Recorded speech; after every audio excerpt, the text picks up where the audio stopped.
Are you ready to become yourself? For years, dozens of people from all walks of life have turned to this one man, Leslie Tanner, desperate for the tools to reshape their life in our raised, godless world.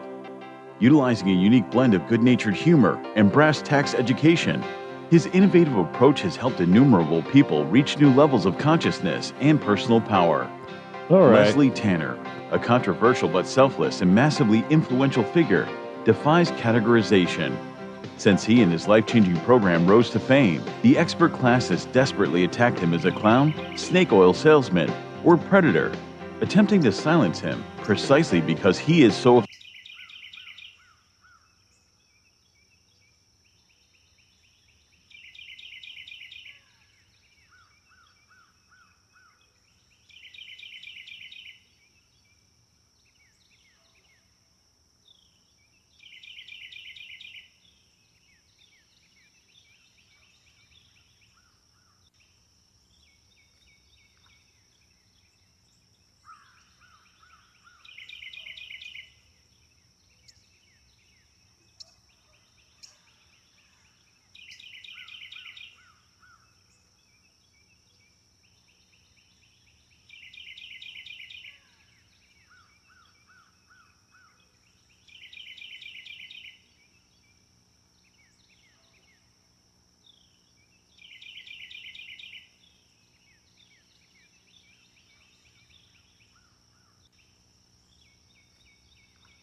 All right, let's try this again. See if we get another frozen screen. Hopefully not. Namaste. Everyone, welcome back to Explorations. It's wonderful to have you here. I see so many eager beavers ready to build a dam and enter into the depths of the mind, body, and spirit to unlock that next level. Blessings to you. If you're looking for keys to the next level, let's just say you're in the right place. We'll be getting started in just a moment as soon as I make sure that it's not about to freeze again. And then we'll play that little intro and get started. We'll get started.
Are you ready to become yourself?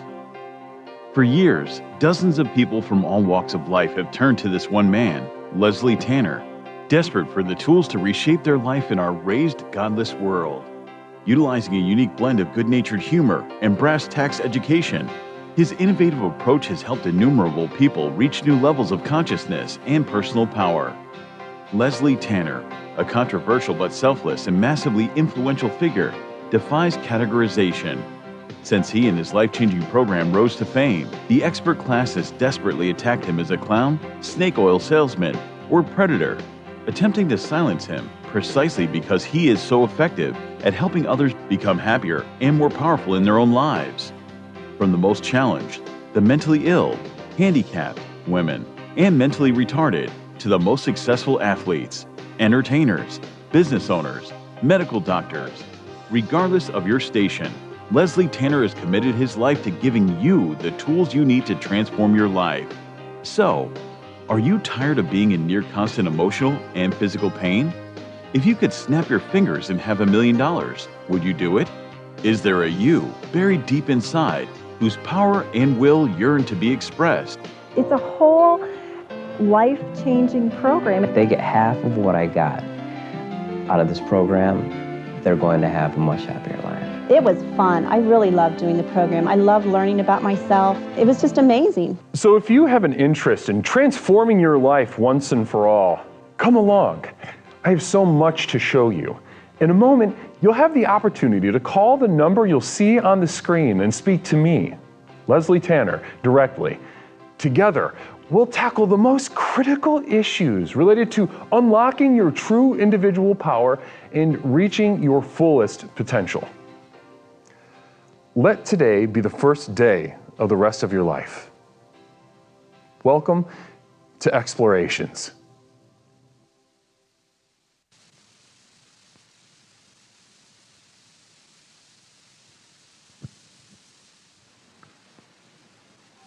Namaste, my dear explorers. Welcome back to Explorations with Leslie Tanner. My name is Leslie Tanner, host of Explorations with Leslie Tanner. Now, tonight, we're getting into the weeds of something in particular. Now, those of you that are new to the program and you might be worried, uh-oh, am I getting in over my head? We'll go slow. We'll take it one step at a time. But do not doubt for a second that we are stepping up to the plate and I'm going to be handing you the keys to the next level. That and much more tonight on Explorations with Leslie Tanner. Namaste, my explorers. Welcome to you all. Blessings to you. Welcome back to Explorations with Leslie Tanner. My name is Leslie Tanner, host of Explorations with Leslie Tanner, the program with which we explore the universe, both inside and out, to unlock and unleash the true power that courses through our veins as we speak with one another right now. How is everyone doing? Guru, sound is out of sync. What's what?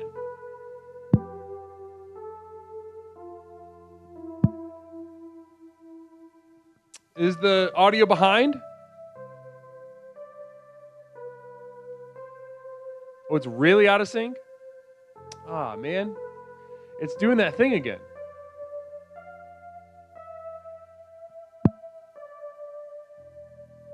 Because it's lined up here.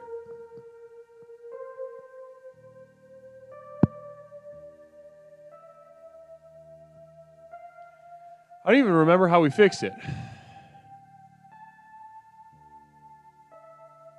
Let's check. Well, let's scope it out. Let's scope something out real fast.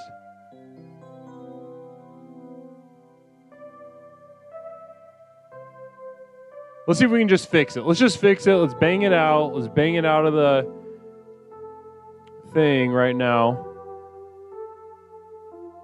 Outputs, track 3. There goes. Okay. And then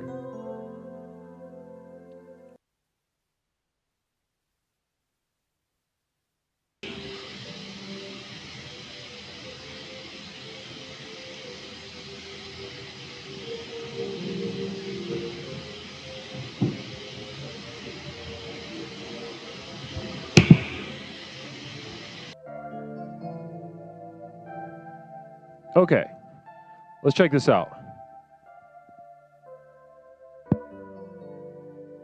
Should be good, right? Should be good? Good. Now, namaste. Wonderful, fantastic.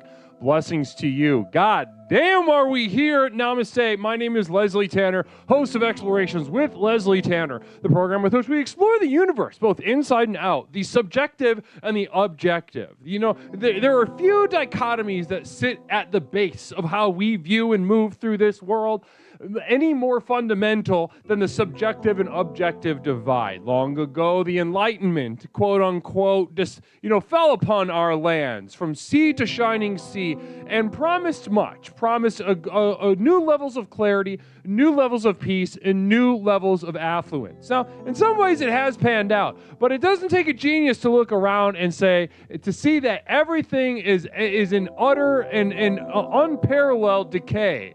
That the level of suffering, disorientation, dissociation, violence, and et cetera, the very fabric of the human spirit is being withered, is being frayed, is being attacked by a framework that is nearly completely unconscious. But luckily for you, Explorations with Leslie Tanner is here. Explorations, by diving into this dichotomy of the objective and the subjective, the you, the other, the self, the world around us, namaste, as we burrow down deep and pick it apart, look under the hood, pick apart the engine, and sort of find out where things are going and where it's going to, and in so doing, we will unlock the power of the next level. I'm talking about more money in the bank account. Who wants some more money, huh? Who wants some more energy, huh? Who wants to transform their life today? Who's looking to make a change in their life? Go ahead and raise your hand in the chat. Namaste. My name is Leslie, host of Explorations. Not X. I'm almost too excited, you could say, but I would never say that I am too excited, because the universe gives me the energy that I need, and for a specific reason, so that I can use, and it grants me the ability to withstand the G-forces in a spiritual sense, to deliver you to the tools by which you can transform your lives through Explorations with Leslie Tanner. My name is Leslie Tanner. Here I am to host yet another Explorations with Leslie Tanner, to bring you exactly what you need to get to you to the next level. Blessings to you. How's everybody doing tonight? Before we even get into all the business tonight, how's everybody doing? How's everybody doing, huh? Talk to me. How's the chat? How you guys doing? How's everybody feeling? Chat with me. I need to know what kind of energy, because one huge part of my job here at Explorations, one huge part of my job is vibing and loving it. I'm certainly doing Guru Says Dropkick Disco. Namaste to you. Smash that like button from Dong Diggity. Blessings to you. Great to see you, Larry Picklejar, with a communal vision, getting us started off right with a perspective that I can't wait to read. Thanks so much, Larry. Mish, can you stop by Target and pick up some conditioner for Leslie? That's so funny. Thinking that I don't condition. That's hilarious that I don't condition. You'd be correct. I don't condition. And I also don't look in the mirror, and I don't touch my hair. Almost ever. This is just all natural. My attitude towards it is the universe is going to give me that which the universe wants to give me. Period. End of story. End of sentence. If it wants me to suffer, I'm not going to preen and make myself look nice so that, so God can look at me from the clouds above and just kind of fuck with me and make me dance, make me want, make me lack, make me wish to escape the abyss within. No. If I am destined to look like shit, I will look like shit. Mary Lou RJ. My name is Leslie Tanner, and my face looks like a butt. Mary Lou RJ. Now, guys, if you are new to the program and you're a little unfamiliar with the vibe that you're seeing in these communal visions, let it be known that what you're seeing right now on the screen is called projection. What they say to me is what they view about themselves. You'll see Larry talk about conditioner. He'll talk about my jawline in the past. He'll attack. It's because he wishes he could attack himself, but we're working on that. We're working on getting him there. Maybe someday. Namaste. Blessings to you. And same with Mary Lou RJ. Now, if you could see a picture of Mary Lou's face, it would look like an ass. It would just butt cheeks closed, to her credit. But regardless to say, any human being with eyes to see would look at Mary Lou RJ's face and be like, I'll bet poop comes out of there. At least for a second. At least for 1 second. Namaste. Oh my goodness gracious, hold space for my tribe. Namaste to you. Blessings to my hold space allies and friends and comrades and whatever you want to fucking call yourselves. Namaste to hold space for my tribe. Let's do a quick shout out for hold space. Fantastic channel over there. Absolutely over there. Really fun stuff. If you're looking for fun, if you're looking for just for a kind of humor that you're like, what? Then look no further than hold space for my tribe. Namaste to you. Thank you so much for pulling that shout out. I really appreciate that. My moderation team is second to none. You guys are special. If you guys aren't following hold space, you're fucking up. You're fucking up your life. Blessings to you. How was the raid, though? How was the stream? How was the stream, though? Can you let me know what kind of vibe we've gotten? Because we're just getting started. We're just putting brick by brick, energy-wise, to build this stream up to what it's going to become tonight, which is going to be a special stream. It's going to be a very special evening for us tonight. We're doing some new stuff, some new things to add, some exciting announcements, and of course, I'm going to hear from you in just a few moments regarding our theme. It was just okay. We were all here for the raid. The raid was okay, but what was talk to me about the stream. Swollen Space, did you bounce already? Historic Cupcake, no, you're not. If you ask me a blunt question like that, you're gonna get a blunt answer, and I'm gonna give you the answer that I feel you can handle. Now, if I thought you were on the verge of some sort of mental health crisis, if you're one of those, then yeah, I would say like, oh yeah, you're so special. Or if you were like a baby in a diaper looking up at a world that could crush you at any moment and you're so terrified, fear is your mind, then I would say, oh, you're so special, but you're not, all right? You're here. And you're not here by an accident. Blessings to you. Blessings to you. Now, guys, tonight, like I said, some exciting stuff to get to. Our theme, most of all, is transforming through violence. Now, we're going to get into that in just a couple moments, and we're going to try a new format with the theme. We're going to try a little something new and see how it fits, see how it feels, see if it continues to unlock the next level as all other new features of this program and stream and what have you do.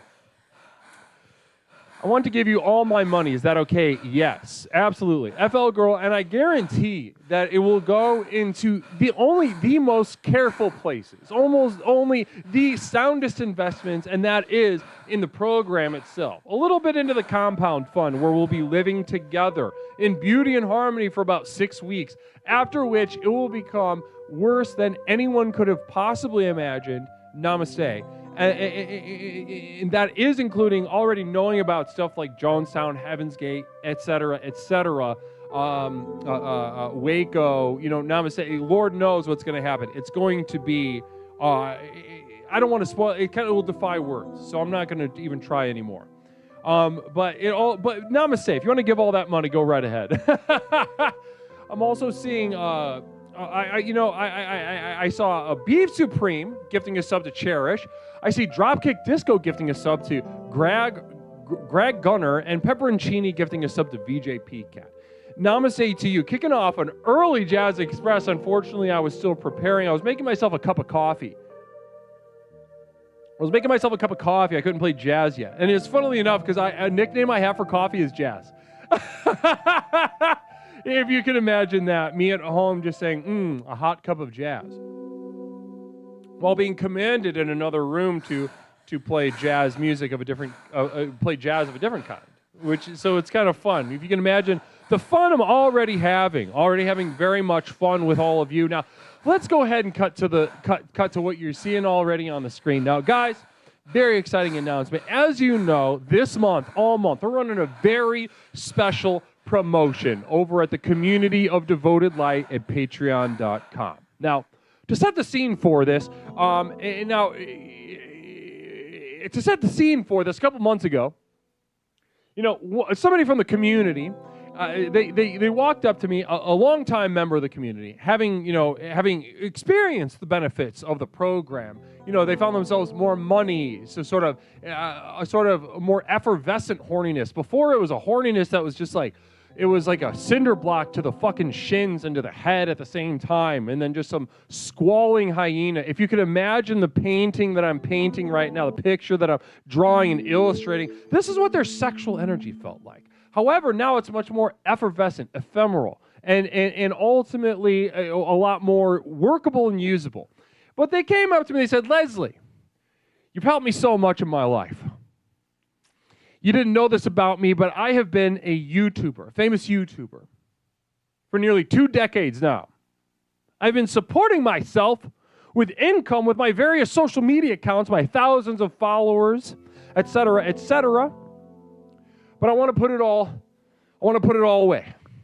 Because I want to take every skill that I've learned, every little bit of social media savvy, every little bit of video editing skill that I've acquired over the past 20 years nearly, and I want to give my sword to the program. I want to see Explorations become what it needs to become. The world is lost, and it doesn't even know it. Let me help you. I want to edit video. I want to edit YouTube highlights. I want to edit clips. I want to schedule your posts. Let me take some of the weight off your shoulders. There's so much weight already, the burden, the weight of this community on your shoulders, every single stream. Let me share just a small piece of that burden. I said, namaste. They asked me to keep their name anonymous, and I agreed. But then I said, give me a figure. Give me a figure and I'll go to work. I'll go to my community and see if we can't raise the funds to pay for an editor, to allow this program, Explorations with Leslie Tanner, to reach the darkest corners of the internet. You can imagine YouTube Live, people on YouTube Live. Where are my YouTube fellows at? Where are my YouTube guys and gals at, huh? I know you're there. Don't hide. Don't hide. I know you're there. Now, imagine going, those of you on Twitch, imagine going to YouTube Live and just being like, I better find something good. Oh, sweet Christ. You can imagine that those lost on YouTube Live don't even understand the short of it. They don't have a beginning of a conscious understanding of how lost they are, truly, spiritually, mentally, physically. But that's what I want to fix. I'm not going to help them be not lost. Like I've never helped you become unlost. I will bring your attention to the cusp of your lostness. I will show you the beginning of yourself in the abyss and the directionless path of which you've been traveling and the directionless, pointless path that lays in front of you. Namaste. And in so doing, I will take the followers at YouTube, of TikTok, of Instagram, etc., etc. I will show them the abyss, and I will take them to the next level to unlock that power that courses through the veins as it does your veins right now. Namaste. Now, special promotion to do this all during the month of June. In addition to the extremely generous materials available to you at the community of Devoted Light at Patreon.com, the exclusive videos that can't be seen anywhere else, the music downloads, the monthly physical postcard that I send out. I'm talking about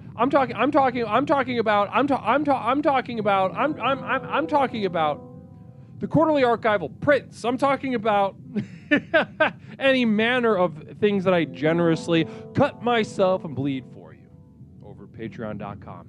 Now, in addition to that, we're sprinkling in a little something for the end of the month of June in order to raise money to pay this editor into the future, allow this program to go to where it needs to grow.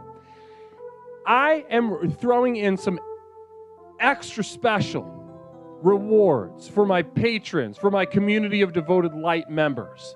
So by the end of the month of June, as you see over here, by the end of the month of June, if you are a member at the $5 tier, let's get some more shit on the screen. Yes. I wish I could. Honestly, I don't think there's anywhere nearly enough. If I could double, triple, quadruple any of the shit, make the text even smaller but more plentiful, you know I would do that. You know I would do that. I wish I could right now. Blessings to you. Now. P.O. Box 47621, Chicago, Illinois 60647. I do have a P.O. Box. Send me some stuff. Send me a letter. Send me a postcard. Send me a package. I love opening shit on the air. It really brings such a wonder to my heart. Now let's go ahead and get through this. Let's go ahead and get through. Now at the $5 tier. If you're a member of the $5 tier by the end of the month of June, What I'm telling you is that I will be sending all of my members of Community Devoted Light at the $5 tier a signed, exclusive signed 8x10 of Leslie for your home. Now, a gorgeous piece to have on the walls. Really set the vibe for you, for your roommates, for your loved ones. Allow them to look into the eyes of the man who brought them nothing, who brought them the power of nothing, who brought them to the abyss within to unlock the power that screams to be unlocked. Use it as a conversation starter with guests. Namaste to you. A beautiful 8x10 signed by me, Leslie Tanner. I'm not doing this again. This is going to be this month. So at the $5 level, yeah, you're getting up. Now, let's go ahead and move on. This is where things get a little interesting. Now, at the $10 tier, everyone that is a part of my $10 tier at the Community of Devoted Light at patreon.com, by the end of the month of June, will receive in the mail a limited edition Explorations VHS tape. That's right. You, at the $10 level at the end of the month of June, will receive a physical VHS tape full of exploration materials, part of which are on the Patreon right now, but some of which you will not be able to see otherwise. It will be for your eyes, for those who know and understand the value of investment as it passes in front of them during the month of June. Beef Supreme, this love for patrons is grand, but what are you doing for us viewers that haven't quite bought into the BS yet, says Beef Supreme. I'm not exactly sure what BS you're referring to. If you'd like to call up and talk to me about what exactly what about what you see on the screen right now is BS. Because all I hear is someone anxious, someone attacking, not someone interested in having a discussion, not someone reaching out, trying to connect in good faith. I see somebody terrified of what's happening in front of them, and not just in front of them, inside of them. They can't make sense of it, so they have to lash out.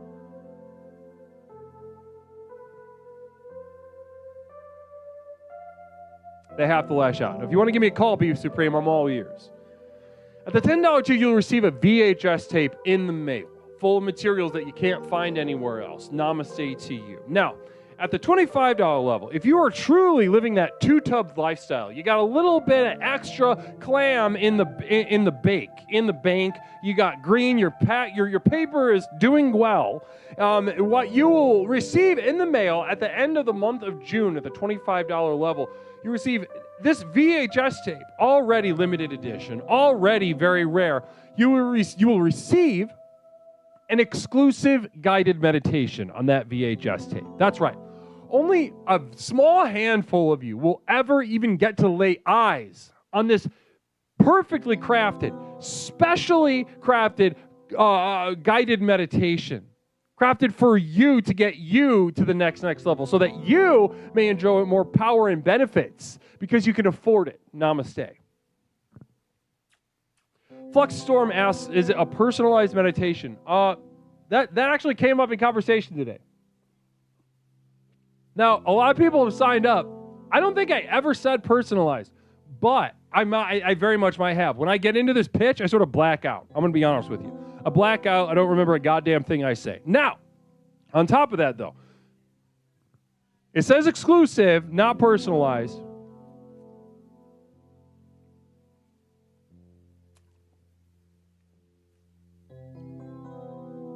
Greg Gunner, I'd be happy to host Destiny on this channel or be hosted onto his channel. Namaste. I think we'd have a very spirited discussion about any number of things. He likes to talk. I like to talk. Let's put two guys in front of each other and let them talk. Blackouts are a good sign. 13th Struggle says, Namaste to you. Now, listen. At the $25 level, you'll receive an exclusive guided meditation.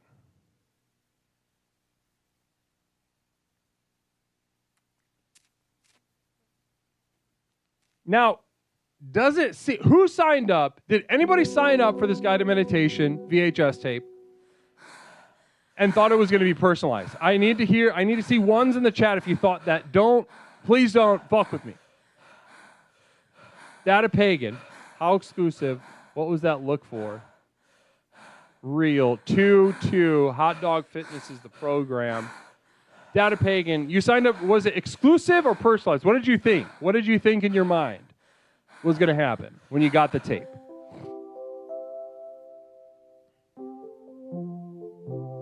Communal Vision, interesting, from Nindy New. You can buy a VCR player off of eBay for $30. Is $30 worth a life worth living? Worth a life worth living. That's, wow, I love the poetry you played with that. Namaste. Hello, Chris Beats. Namaste to you. I shall not lie. No, I didn't sign up, but I assumed it was personalized. You always said exclusive, not personalized. I thought I had an exclusive meditation for the $25. Yeah, I mean, it's a guided meditation that won't be on the $10 tier. What I'm going to say right now is an exclusive meditation. Now, message me, if you're considering bailing, message me, and we'll see if we can't come to an agreement. Because making a specific guided meditation for as many people as have signed up already, because I'm dubbing all these tapes myself. So, Flying Vita buying a VCR, namaste. Namaste. Now, we'll message me if it's actually a thing, but I have always said exclusive. We'll talk about it. Well, guys, but in addition to that, all month we're having a promotion. We're having a promotion by the end of you've got all month to decide if you want to be a part of this promotion to help Explorations get to where it needs to be. So that in a few months' time, you can look at the thousands of people watching, the millions of lives touched that haven't even heard of Explorations as we speak right now. You'll know that you were a fundamental, integral part of that of that growth. Blessings to you. Growth what? Growth to nowhere. So at the end of this month, we'll have our first annual Growth to Nowhere 12-hour telethon, guys. 12-hour telethon, noon to midnight, June 29th. We're closing out the month-long promotion. With guests, with musical performances, with comedic performances, with interviews, testimonials, special shit, noon to midnight, June 29th. If you are interested in a couple more details, I want to make sure you keep abreast of that as it approaches. Go ahead and type !nowhere into the chat, and it'll be linked to the Discord event for future, for just some more stuff, more shit like that. Namaste. Namaste. So wonderful to be with you. Mary Lou RJ with a communal vision. Leslie, don't give in to rapists and jackals trying to control you. You're the guru and you call the shots. Well, it's an exclusive meditation. Oh, thank you. Mish. Could someone say best roommate in the world? Just kidding. Very temporary situation looking for a home for. We'll see how that shapes up. Yeah, it's going to be 12 hours, telethon, live call-ins, testimonials, interviews with special guest streamers and performances, and the whole kit fucking caboodle. Noon to midnight, June 29th, huh? Blessings to you. Blessings to you.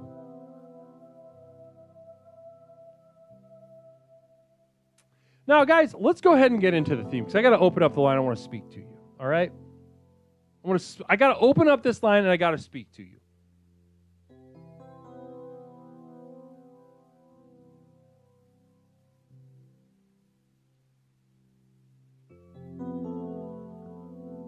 Now, tonight, the theme is transforming through violence.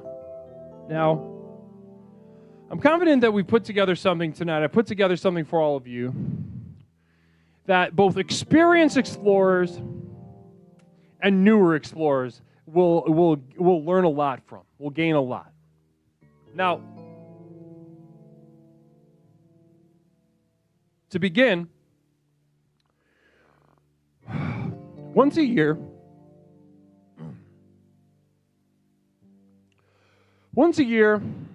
I borrow my neighbor's soil tiller and I destroy my lawn. I reduce my front and backyard to loose dirt and gravel. usually in the middle of the summer when the grass should be its greenest, fullest, and most lush. My neighbors hate that I do this, ignorant to the myriad benefits. Now, those of you familiar with the program already know why I might do this, but for those of you who are confused as to why anyone would do something so destructive, perhaps our new explorers, in addition to my neighbors, maybe you're thinking something like, why would you destroy something at its peak? Something flourishing in its penultimate form certainly deserves to exist as such, even if just for a moment. To you, I say, okay, fine, but I would also ask you, why do you feel this way? When you look at something flourishing, be it a patch of manicured grass, a peacock unfolding its plume, or, honestly, even an elite athlete in its prime, do you delight in it? As we behold the natural flux of the world around us, from young to old, birth to death, unfocused to resonant, regardless of whatever form we're talking about, we often take pleasure from good and displeasure from bad. But I want to push you past this, past a particular intersection of ideas that to relax, they're trying to hurt you. Now that's 100% true. That's 100% true. If someone gives you a candle for your birthday, you should go ahead and never speak to them again, if not physically assault them, regardless of your relationship or history.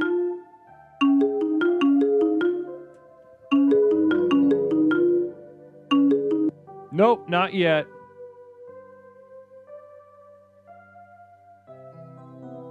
Lines are not open. They're not open. Lines are not open. I'm not done. I'm not even close to done. Now. I want to get you past this. I want to look under the hood of this good is pleasurable, bad is displeasurable. Past this particular intersection of ideas that, if left unexamined, will be an extremely limiting factor in unlocking the power of the next level.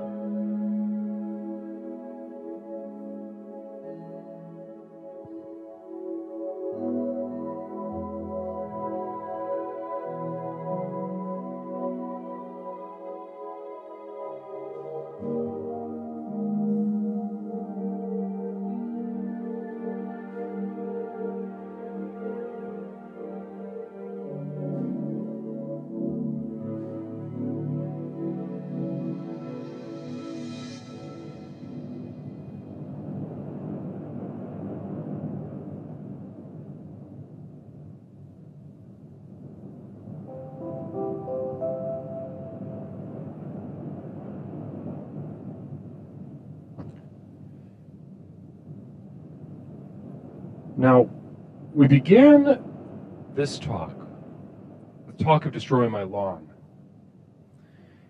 But after a brief line of questioning, we have uncovered a much larger trend. Not only do we take joy in the grass, but also with all forms as they flourish. In fact, I'll go as far as to say that we also see ourselves as an extension of the grass, animal or athlete in this framework. That there are versions of ourselves in different arenas through various stages of our lives that, while in their prime, feel good, and in decline, feel bad.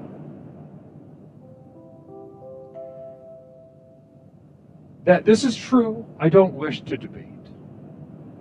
As I've said before, things that are good are good. Things that are bad are bad. However, I'd like to lift this particular log, peer underneath, poke around a little bit, and continue to ask ourselves, why? Why does it feel good to be in prime physical condition, of use to the world around us, and bad to be otherwise? In cases like these, one might check in with a population with a well-worn roadmap of this area. Depressed losers. One refrain we hear from them is that if they are not operating at a certain capacity, they have in their minds, they are useless. So useless that they will tell you they wish they didn't exist. And they're not wrong. They'd be 100% on the money if it wasn't for the fundamental misstep plaguing their thoughts and feelings. The same one plaguing the likes of successful entrepreneurs like Gary Vee and his ilk. And that is a lust for usefulness, efficacy, and resonance.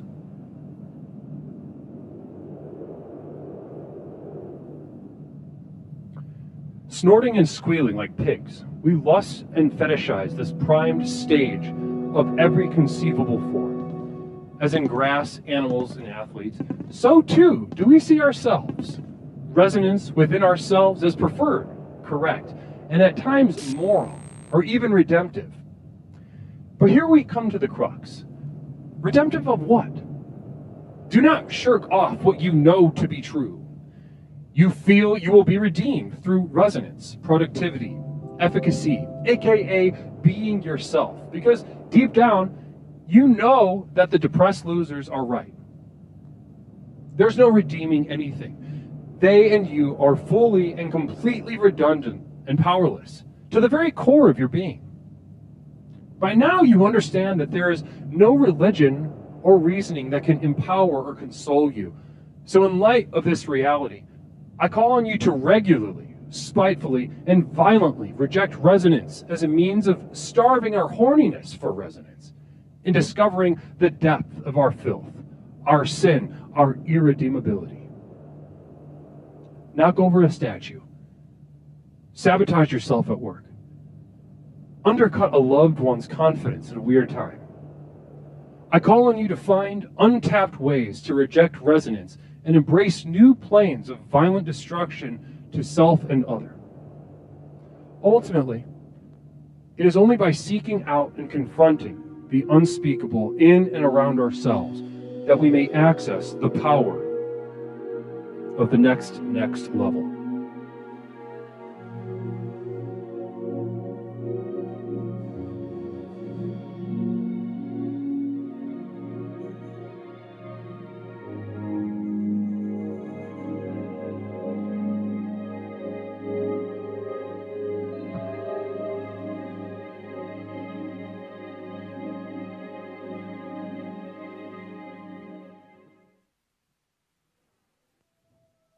Namaste, Explorers. The lines are now open. 708-240-8953. We're discussing transforming through violence. How can we use violence as a tool in our already impressive spiritual, physical, and mental tool belt to access the next level? If you'd like more instruction on how to do this in your life, give me a call. If you have examples of how you're already doing this, I'm looking at you, my more experienced explorers, 708-240-8953. 708-240-8953. Let's talk. Let's jam.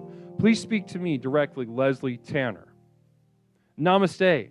Namaste, everyone. I'm glad everyone enjoyed the new format for the introduction. Allow us to dive further. Now, everything that we just used in order to pull that off was a gift from a very special donor who wished to go by the word Satan, by the name Satan. Namaste. Oh, here we go. Yeah, sure. Now, why is that? Hold on, let's get you that. Why aren't they working? Let me get you that was weird. Let me get you the affirmation. Ecto Cooler resubbing with their Prime. Namaste to you. Namaste to you. Let's go ahead and get the affirmation for women, though. Historic cupcake. That was amazing, Leslie. Can't believe you got the budget. Listen, ladies,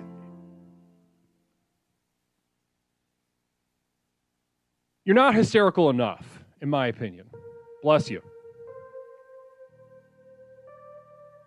Women aren't hysterical enough.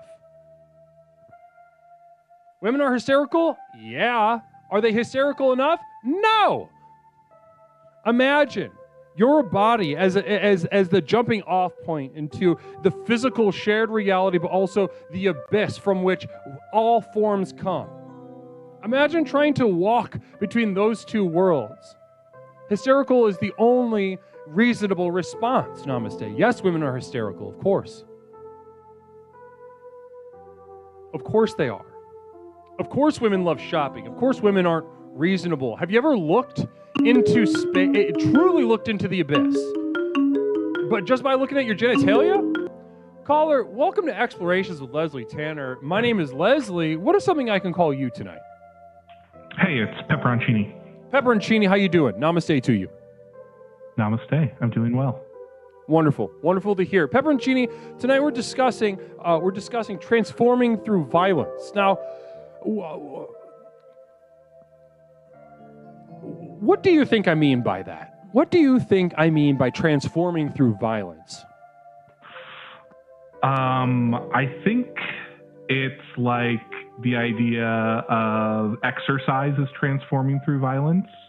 We break down our muscles, we like violently destroy them to make them stronger. And so if we're doing that, then I think if you're okay with that, then you have to be okay with it at any proportion in your life. Now, so if you gotta eliminate life to build stronger, then maybe that's what you gotta do.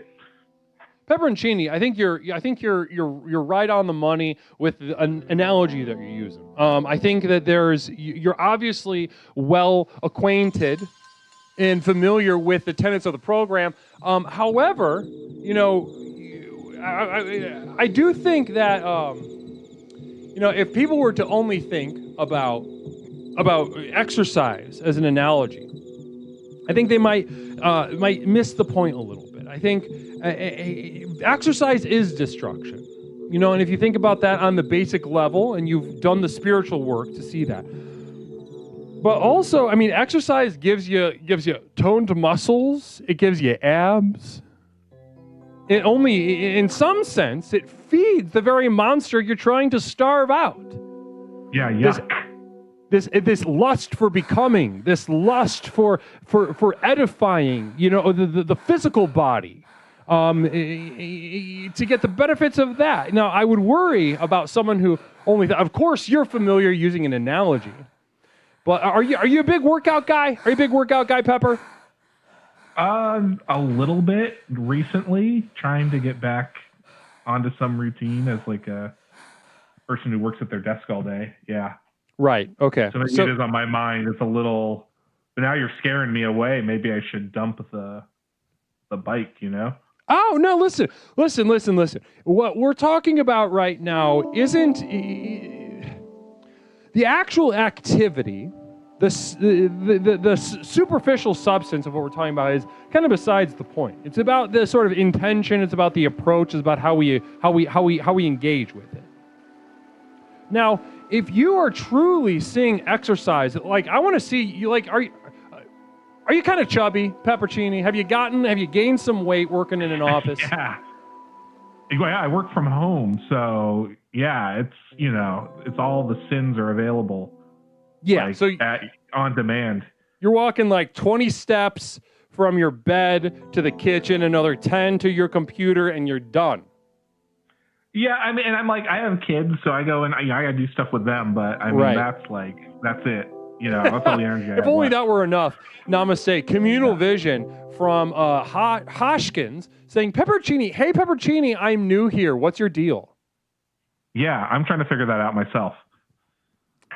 Perfect answer. Let me know. Perfect Hoshkins, answer. what you think. Perfect answer. Now, listen, I think whether you are engaging with exercise, as a sort of binary thing, not as important. But what I want to see you is do some truly, at least once in a while, as part of the routine. I want you to engage in it as a truly self-destructive means. Caller, how are your hemorrhoids? From Larry Pickle Jar. How are your hemorrhoids? Whenever I want to get them, they're clean. I make sure I keep them clean if I do decide I want some, Larry, to answer your question. So when you're at this, when you get hemorrhoids, it's like pre-thought about. Yeah, it's like if I want to, when I have a stressful day at work, I need to have a transformative change in my life, I think, to kind of de-stress, so that I'll give myself a hemorrhoid. just sit and intentionally strain for, 2 to 3 hours. Would you rather be super strong, like a super strong muscle guy, or would you rather be like a kind of a skinny cardio guy? I feel like I have the build for the super strong guy, but I think I'm like bicycle pilled, so yeah, that's kind of the problem. Is I think I'm in a world that what do you want? What do you want? Yeah. What do I want? I just don't want to die, I think is generally like the... Push yourself past that. Push Push yourself past that. Yeah. Larry Pickle Jar says, I meant more as a fatso who sits at a desk all day using Excel and answering emails. Yeah, I don't use Excel as a regular part of my job, but I do have a standing desk, but to be fair, I mean... It comes up every once in a while. Mother Nipple Bottom with a communal vision. Yeah. Hello, Mother. Good to see you. I have a gay butt doctor. He is invested, recommend. What does it mean he's invested? I don't know. I don't exactly know. It seems like kind of a poem to me right now. And not in like a... I would say I have a gay butt doctor. So a doctor that only serves gay butts, that has like gay men having sex with their asses? No, I think it's a doctor whose butt is specifically gay. He's hetero, but his ass is gay. That's his excuse why he has so much gay sex. Yes, yeah, exactly. Okay, now that's clearing up. Gays no buttholes, says Mother Nipple Bottom. Gays no buttholes. Listen, per capita, most of the time, yes, absolutely. I'm going to go ahead and agree with that. Thank you so much, Mother Nipple Bottom. I appreciate you contributing that. I'm gonna go back over here now with what we're talking about, because I want to understand what it is that you want to be, not what you're built for, not what is going to be convenient. Like, if you get to pick a body and be cool and good, what is that thing? I don't know. Maybe that's right. That's step one. Maybe I haven't even taken the first fucking step, because I don't think I have an answer. Well, there we go. There we go. Yeah. I think in order to negate... Frankenstein, maybe? Okay. Like, Frankenstein's monster, not the scientist. Yeah. Yeah, okay. Lurch from Addams Family. That'd be cool. Kind of like got a quiet strength to him. That's what you want to look like? I don't think you're not being honest. You're fucking around with me right now. I don't know. I'll be honest with you. I feel like I do have enough confidence in myself that I'm super, I will go on camera at work and I'll look like shit and I'll just be cool with it. I don't give a fuck. So I think that's a defense mechanism. You also called yourself fat and you're kind of embarrassed about it. So I don't think I'm embarrassed about it. I just don't want to die. That's that's it. Like the minimum. I listen, in order to negate the libido, this lust for we need to have the libido. We need to be in touch with it. And right now we're just not in touch with it. And so I think, honestly, it seems like day one prescription stuff, but it works. It works. I think you should just jack off more. Okay. Yeah. I think you need to get into imagine and start jacking off in all sorts of ways, and when you're in your throes and really imagining crazy shit, imagine what you look like. Is it muscly? Is it lean? Do you look like a little twink? Do you look like a slippery little like an otter? Sociopathogen death is as natural as putting a finger in your butt. Thank you so much, Socio. That's very true. Namaste to you, and I appreciate that nice little color to the stream. No. I think we gotta, in order to negate the libido, we gotta get in touch with the libido. So I think you should jack off more. I think there's something there's something in you that wants to come out, and you just gotta tug it out. Okay, so not like a reducing libido by saltpeter, but rather by just tapping the bottom of the barrel empty.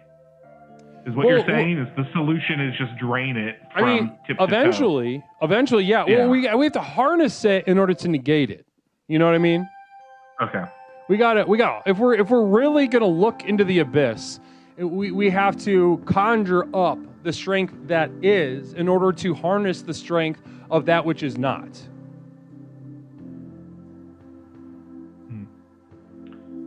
So, and that's just the practical answer is just to tug until it's red raw. Yeah, you just got to tug. Play with your balls and tug. Okay. I mean, yeah, I'll take the prescription. I'll get it filled. Yeah, and let me know how this develops, because I want, by the end of it, Larry Pickle Jar, the best part of working from home is being able to jerk off and snacking at a moment's notice. Oh, yeah, no, I know Larry is projecting 100%. This is his, like, just from what I can tell from the short time I've been here, he is a work from home, computer toucher would be my guess. This guy, too, FSD Alpha. I'm almost FSD certain. Alpha, thank you so much for the subscription. 12 a year. We just hit a year with FSD Alpha. Congratulations to FSD Alpha, part of the program. Namaste to you. Drain your main brain. I love that phrase. I've never heard that phrase before for masturbation, and thank you for sharing that with me. Now, you got your beat. You got the beat on Larry. You know what's going on there. Yeah. Oh yeah. Now, but so. By the end of this, you jerk off. I don't know what your numbers are like right now. Get them up, and then I'm saying give it a week.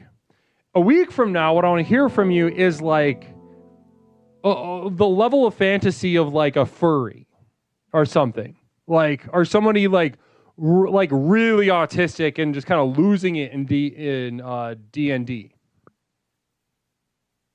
What? I'm. Imagining yourself so specifically and with such departure from your chubby office body. I want you to imagine what does it look like? What's your six-pack look like? Do you have it? Is it just, are you kind of like an otter, a twink? Are you a bear? This is the level of detail that I want.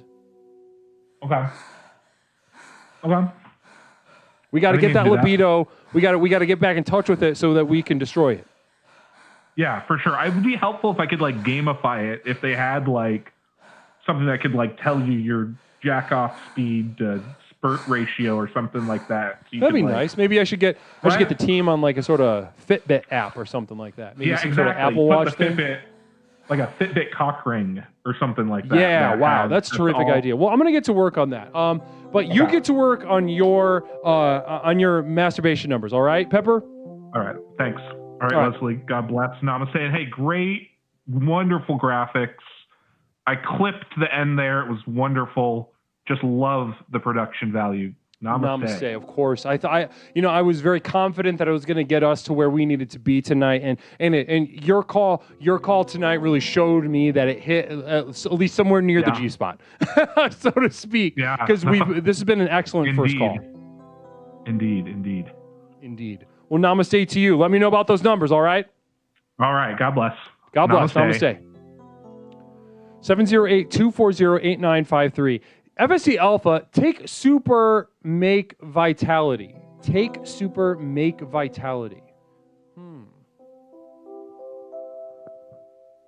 Communal vision. Very exciting. Again, take super male vitality. Take super male vitality. I don't know what that is. Is that a supplement? Is that a supplement or something? Namaste. 708-240-8953. 708-240-8953.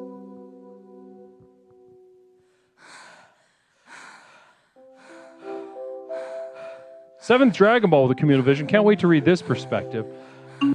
Take super male like a letter. Correspondence, vitality. I don't know if this is new. I don't know if I got to go to GNC for this or what. Caller, welcome to Explorations with Leslie Tanner. My name is Leslie. What's something I can call you tonight? Hi, Leslie. My name is Chimichanga Makiwanga. Good to meet you, Chimichanga. How you doing tonight? I'm doing pretty good. I like your topic about transforming through violence. It's very deep to me personally. Excellent, excellent. Well, tell me the notes that it hit in your mind and spirit as you watched my exploration of the theme. Well, I particularly liked how violence can be so potently transformative. For example, I watch for my mailman every day. I wait for him to walk by. And every time he does to put mail through my mail slot, I come outside and I beg him to spit on me and tell me I'm garbage. And he does. Mother Nipple Bottom And with a communal vision. Guys, women don't really think dicks look different one to the next. Is that true? Or are you just penis blind? My Probably a penis is subreddit for there. that if you're looking for friends or for at least just some like a understanding ear. Continue. Yeah, so my mailman spits on me and tells me I'm garbage, and it's great. I tip him well in the holidays, and he's violent about it, and I transform, and it's a beautiful thing, and my scrotum really tightens up like shrink wrap around my testes, and it's good. So thank you. The program works. Communal vision from FSD Alpha. Order at Band Video. Also get some Brain Force Plus or Ultra or whatever. Band. Okay, well, interesting. I will. I'm not going to do that, but if anybody else, there's room within explorations for any manner of those things. Now, Chimichanga, we're talking about, transformation through violence, and you brought up a weird relationship with your mailman. Yeah. So yeah, he'll smack me in the face and he'll spit on my face. And, so how does this transform you? How does this transform you? Well, it transforms me because it makes me feel like a piece of trash, and he knows I enjoy that. Okay.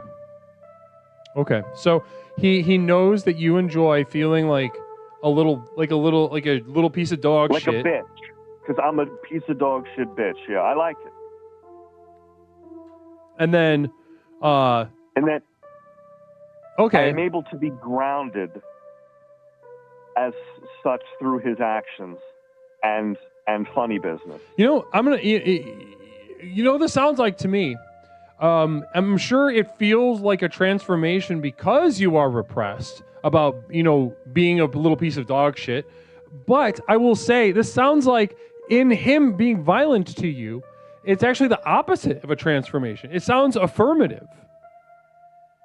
That makes sense, Leslie. It sounds like you're allowed to be yourself for a few moments around the holidays when your mailman, spanks you and pulls on your balls or whatever.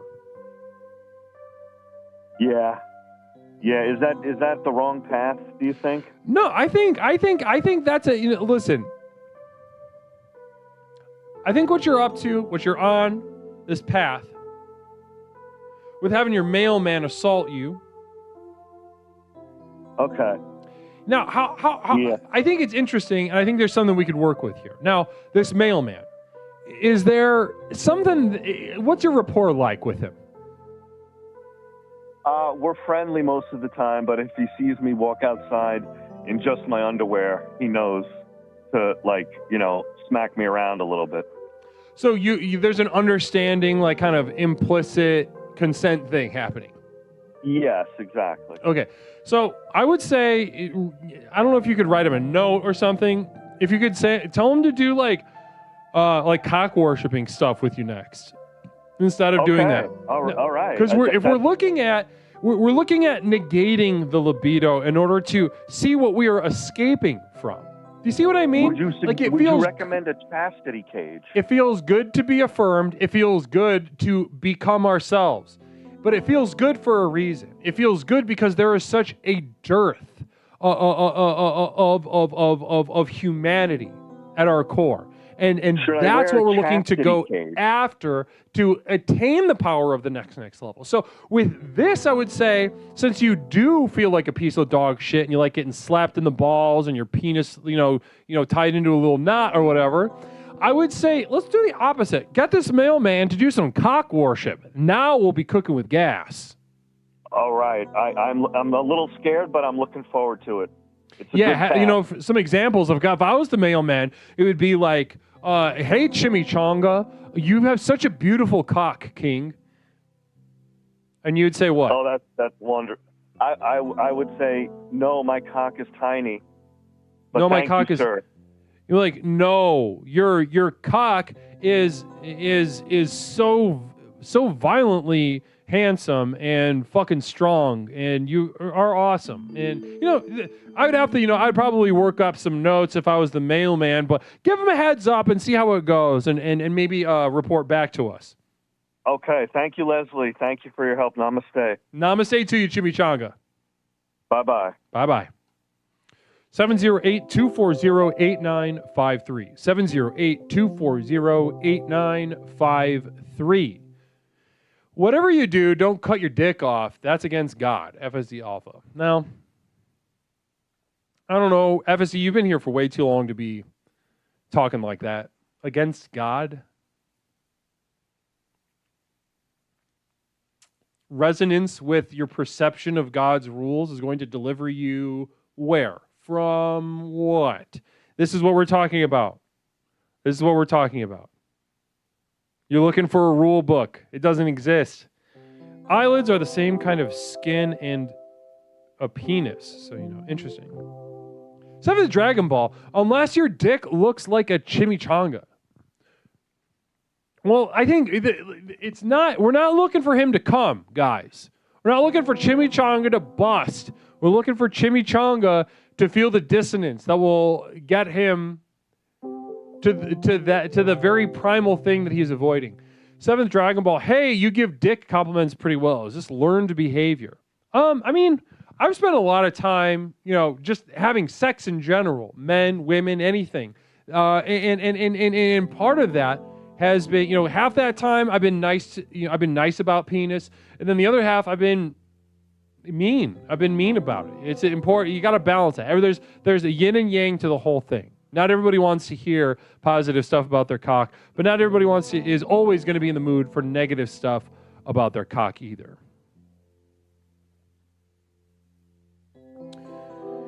Mother Nipple Bottom. I once saw a dick and said, OMG, then laughed. Was this violent? I kind of depend on the situation. Did he cry?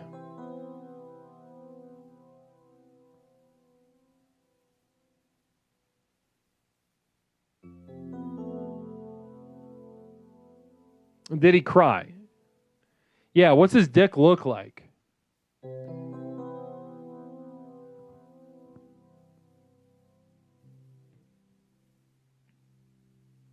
Oh, he wrote me a poem and then you laughed at his cock?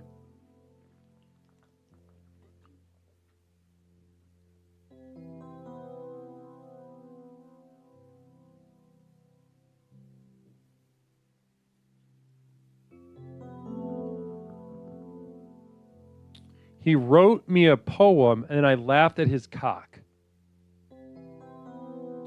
Now, was the cock, did it look funny, or were you just was the whole situation kind of just hit you? I guess would be my follow-up question.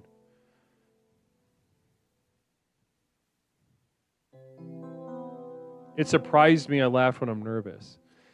I'm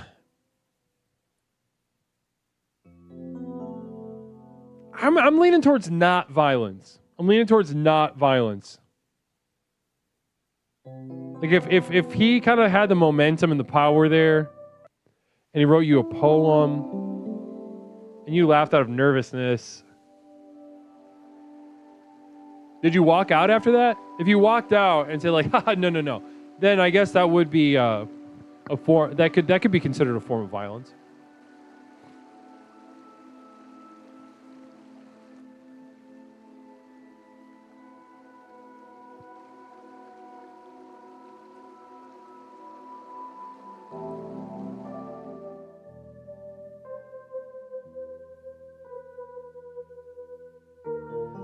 708-240-8953. 708-240-8953. This is Explorations with Leslie Tanner, the program with which we explore the universe both inside and out to unlock and unleash the power within. Tonight we're talking about transforming through violence. How do we transform the relationship with self, other, and shared reality through acts of violence in order to unlock our true potential? Namaste.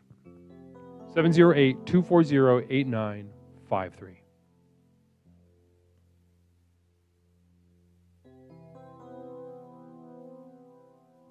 Have you never used romance, you pukes?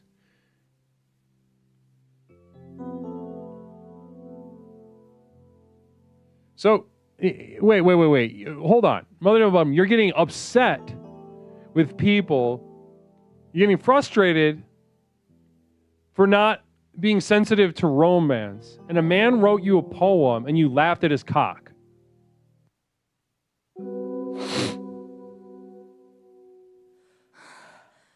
So, it sounds like our dude over here shot for the moon and did not land amongst the stars, as they say.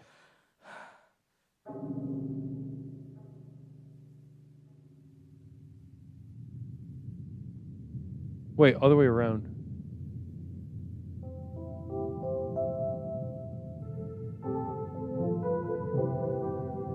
I laughed and he wrote. Oh, he wrote a poem after? I don't have the details right on this. Is going Super Saiyan violent? Yes. Foolish mofo, yes. Yes, it is violent. Though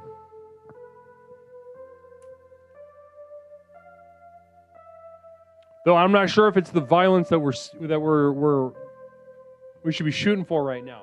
Because I'll bet 100% of us who even know what that is would love to go Super Saiyan. It would feel good to be powerful. That's not what we're going for. Caller, welcome to Explorations with Leslie Tanner. My name is Leslie. What is something I can call you tonight? Hello, Leslie. This is Randy. Hey, Randy. It's been too long. How you doing tonight, Randy? I'm feeling rather aggravated, if I'm going to be honest with you, Leslie. I'm feeling a little bit like tonight's theme. You're feeling like the theme tonight is transforming through violence, and you're feeling a little frustrated, and you're feeling potentially violent tonight. Yes. Yeah, I'd say so. Well, let's chat about that. Set the table for us, Randy. What's going on over in Randy's world that's leading to you wanting to be violent tonight, huh? You ever get cut off in traffic, and then you just think about it a little too long, and then you just look at them, and you see them, and you just keep thinking about them. You keep thinking about the life that they could have had if they didn't cut you off. You know what I'm saying? That sort of feeling that you just have. Yeah, I got cut off. I got cut off today, and it's pissing me off. So you got cut off in traffic. Oh, no, this is wonderful. This is a wonderful place to start. Now, you got caught off in you got cut off in traffic. And how long ago was this? Was this recent, or was this early, like in the morning? Yeah, it was on my way to work this morning. I'd say about 7:30. Okay, and you're still just like fuming about it. They had a dumbass license plate, and it's pissing me off. Dumbass license plate. Okay. Yeah. That's just like something else about them, you know. Like you keep concentrating. When you're really mad, you just think about something, and you just keep thinking about it, and you just keep getting more mad and mad. You circle. You know what I mean? I'm just listen. It doesn't. If someone is trying to get you to relax, we just did that one. They're Hold on, trying to hurt you. Oh, one moment. I would be such a strong and resilient handicapped person, but sadly, I may go my whole life without anyone ever knowing that about me. No. This anger that you feel. Why angry? What is it? How? You got cut off. You had to stop at a light. Am I hearing that correct? No, they just like, you know, you're trying to merge and it's traffic, and it's just really slow going, and then they just keep pushing in, and I keep moving forward, and I'm like, not today, asshole. And then they just keep moving in. You know, it's just like that. And then you see I don't know what this person was, but I was really mad about it. You know, I had places to go, just like everybody else. We're all waiting. Okay, it's just going to take a little bit sometimes. And that's what I'm mad about, because I haven't gotten anything I want out of this life so far. And this is the one place that I can just be upset. So thank you for listening. Well, namaste. Now, it sounds like you had a really rough day today. Now, yeah, the person at the McDonald's drive-thru was very disrespectful to me too. Oh, so so ultimately you let this guy in. He pushed you around, and you responded by moving out of the way for him. Well, sometimes it's best to give way. You know? Right, but how did that make you feel though? He pushed you backwards, and you went backwards and didn't do shit. How'd that feel? The more that you say that, the more I start thinking about it, and I start feeling that it's just not fair. I feel like everything's unfair. I've just been waiting, and I keep waiting for everything to happen, and nothing does, and it's just the same sort of shit over and over. Everybody's stepping on Randy. Everybody's stepping on my toes, telling me I can't do that. And you don't do it. You don't do anything back. You just take it like a pussy, don't you? No, I throw rocks at small people. When did you do that? How often do you do that? It was like 6 months ago, one time. Yeah, okay. Well, so listen, it's not exactly a point in your column of not being a pussy. You should have done it twice at least today if that was actually who you are and what you do. So it sounds to me like this world outside of you is correct in assuming, look at this pussy.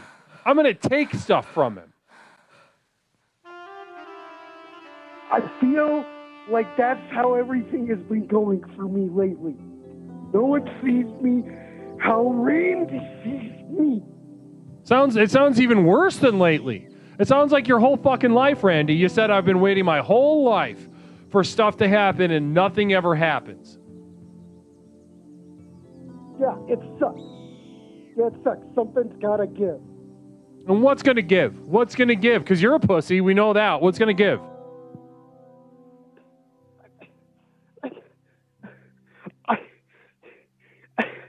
I guess it would be my crippling gambling addiction.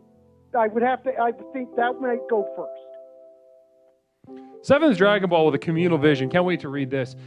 Hey, caller, can you tell me to snap into a Slim Jim? I am not mad enough for that. I'm always mad, but I'm not that mad. Okay? I'm not going to say it. I don't give a shit. Maybe 5 more times. Ask 5 more times. Listen, it sounds to me like you're not going to do a goddamn thing. And I think that letting that truth into your heart will get you closer to the next level than any of this posturing about throwing rocks and what have you. I think you have exactly what you need, except for possibly the bravery to look at yourself in the mirror. Look at myself in the mirror and see who I really am, and maybe take some time to reflect and think about all the missed opportunities and what I could do in the future. Possibly thinking about what it would take in order to... Not what you could do in the future. No. Stop that. Stop. You're not going to do a goddamn thing. We all know that. You would have done it already if you were going to. Larry Pickle Jar, hey caller, what are your opinions on Hulk? Well, there's several Hulks. You need to be clarified. That's not going to come through. I'd say... And you've been terminated. You've been terminated. Namaste, Randy. Have a good one. Good luck, Randy. Good luck to Randy. Namaste. 708-240-8953. 708-240-8953.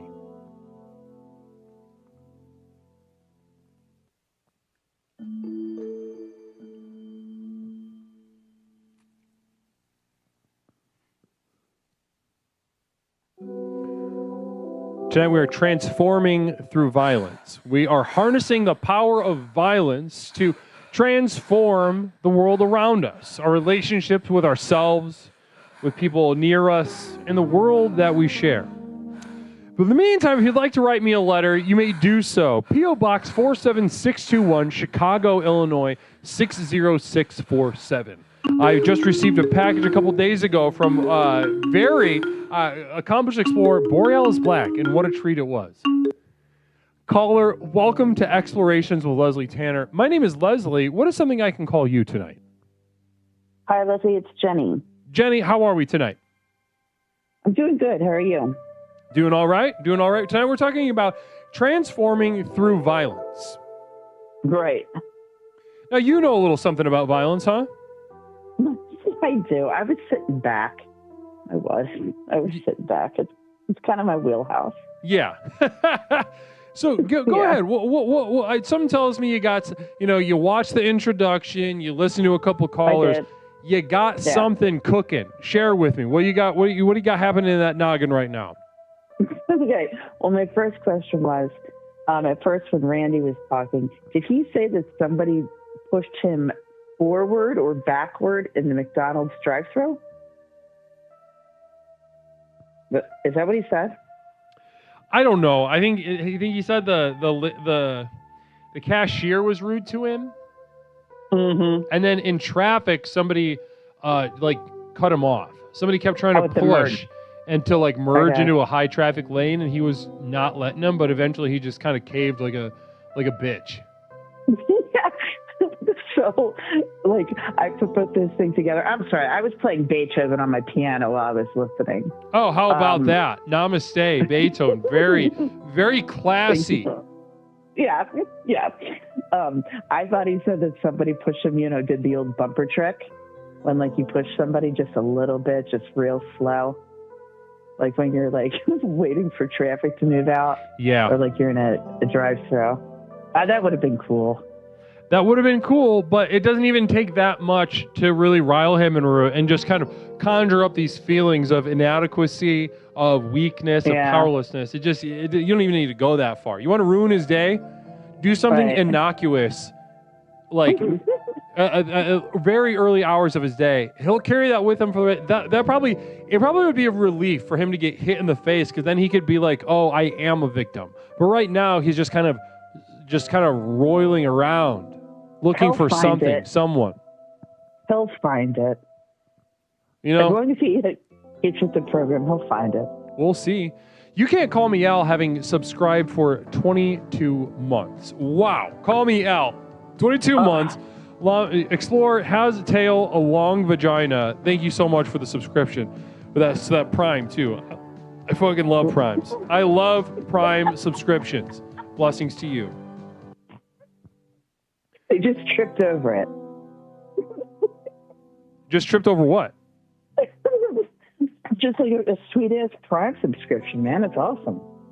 Awesome. I know. I love Primes. I love the Primes. So tell me more about this, the violence thing. Well, the violence that we're talking about, that I used as an example at the very beginning, was, I destroy my lawn. I'll be doing so in a couple weeks here, borrowing my neighbor's soil tiller to destroy my lawn at its most fresh, at its most lush. And that is because it's a spiritual practice. Of course, I want my lawn to look good. I want people to think I am good for having a good lawn. But in order to attain the power and maintain the power of the next level, I need to do violence, not simply to the forms around me, but to the lust that I have, that the identification that I have with things that are quality, with things that are working well, are strong, are useful, etc. That is what I must destroy. My libido. Okay, so you're trying to swing dick? Passive aggressively? No, practically cut my dick off. Just cut it off, or smash it up, put it in a vice, make it bruised up and useless. Okay. So we feel like this is going to make us grow. This is good. No, I mean, in a Leslian sense, yes, but not in a sense of outside of here. Azazel 55, I call her Mrs. Beethoven because she's barren and I'm a good person. That's from Azazel 55. Thank you so much, Azazel. Really appreciate that perspective. Really colored. You're in the notebook, Azazel. No. Listen, Jen, the whole point of this is... My name's not genitalia. Look, I just looked down. Every time I look down. Yes, Leslie, tell me more. Jenny, we're going by? Well, it's not genitalia. I don't even get that. What, is someone calling you genitalia? Yeah. Well, do you get that? Yeah, the word genitalia, it means like a penis or a vagina. But in this case, they're taking the first chunk of the word that's spelled different, and they're putting your name, Jen, part of your My name. name? So that Jen Italia? Italia, they're saying, they're playing game. I think they're, I don't know if it's fun, but they're having fun, it sounds like. Oh, good. Good. Okay. So, violence. So, is it like how we're supposed to like hurt ourselves violently to make people understand how serious we are, how much we care? No. Like I'm not, you know what I mean? Just yeah, I know you're familiar with those kinds for sure, but the kinds, the kinds I'm talking about. Okay, what's something that you care about? What's something that you take pride in? Do you have like a hobby or anything? Job. I play the piano, and I love my animals, right? Mother Nipplebottom, Jen Italia would be a great drag name. Now, that is classy. See the way she put it? That's not bad. That's not bad. I like that one. I like that a lot. That's not bad. True. It's true. And Foolish Mofo with another communal vision. I see it. Hearing this caller is transforming me into something violent. Foolish Mofo. Ooh, what? Now, violence, we're talking about using violence for things that... So, I guess in this case, an example of violence that would be actually productive for you in your life, Jen, would be, detuning the piano to a point that everything that you played sounded like fucking trash. Like, what were you playing over on the piano? This Beethoven. What was that? What were you playing?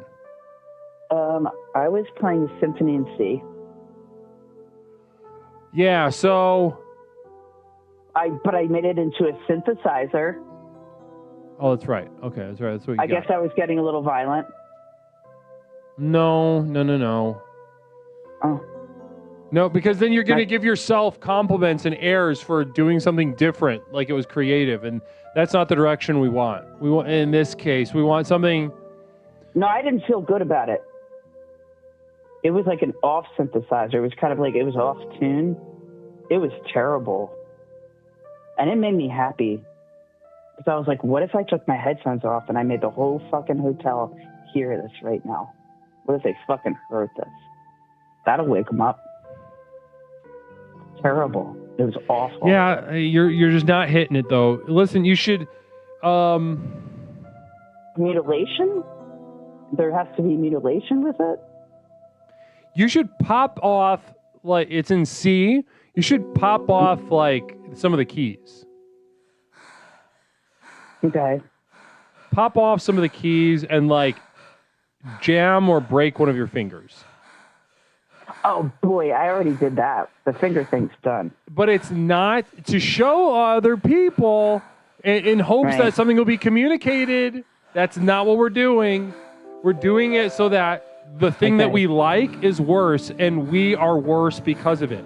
Goliath, Explorer, obsessed with tweezing, weird penis. Thank you so much for the subscription. Goliath, blessings to you and namaste to you. Thank you so much. 10th month in a row. Wow. Goliath, very happy for you. Can you give me another example, and then I'll give you one? I'm still just... Listen, I do a lot of... What's another thing that you're like you're genuinely proud of and happy about with yourself? Oh. Do I have to do one of those like mailman jokes that people did, or can I just, No, like, I'm talk asking out you a loud? question. Slasherphobic, namaste, and welcome to the program. I am good at being a stupid architect, right?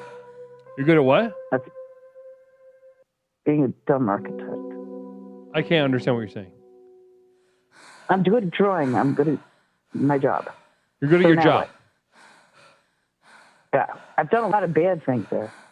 But go ahead. Tell me what I can do that's worse. I mean, the idea is to go at the positive image of yourself and the good feelings that you have from being that. So, I mean, I would just be as mediocre and worthless as possible before you get fired at your job. If that could be an exercise of violence. Yeah, but I mean, you just said that not only do you till up your lawn so your neighbor can see it, but you're also going to mutilate your penis. No, yeah, no. I was trying to give an example of like cutting my dick off. I mean, I guess I could cut my dick off, mutilate it. On the lawn, you said with you said another lawn tool. I don't remember lawn tool now. I could cut my penis off. No, you said mutilate it. You were going to smash it or something. I could. I could also mash it up. While you were out there. Yeah, mash it. That would really But it's only because I have such an impressive penis, though. If my penis wasn't good and I did not derive self-worth from it, then I would leave it alone. But because my balls are so big and my penis so attractive, then I would mutilate it as an exercise in this case. I have my hand up. And this is a serious question. And I think I've asked this before. I don't think I've gotten a straight answer yet. Is big balls good? And it's I mean great. that. I swear to God. It's great. It's great. It is? Yeah. I don't mean for you. I mean for like other people, like how they feel about it, whether it be male or female, what the female You've been thinks. terminated. Namaste. I block it. Namaste.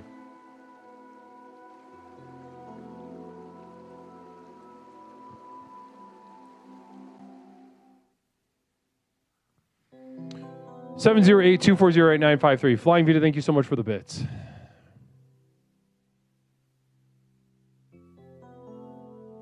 Seven 708-240-8953. We're transforming through violence tonight. I know this is a challenging one tonight. This is a challenging one tonight. I knew that it was going to be.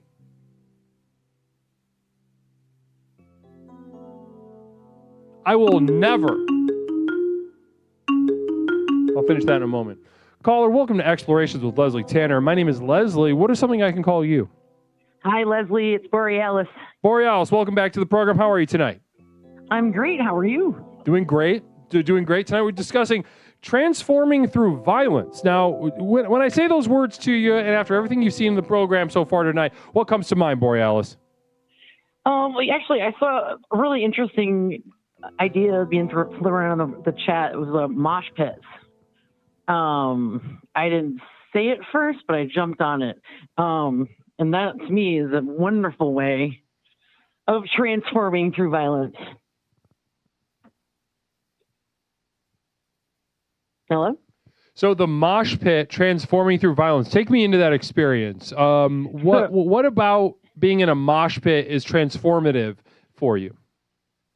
You know, you can just really get out all of your aggressions, and if you're in a good mosh pit, you know, the other people are there for the same reasons, and everyone expects to get a little bumped, a little bruised, but, you know, somebody falls down, you pick them up, and you get 2 bruised maybe. Or there's some jackhole that's, like, out there specifically just trying to hurt people, and then, like, you just can, like, everybody just gangs up on that guy and kicks the shit out of him, because that's fun, too.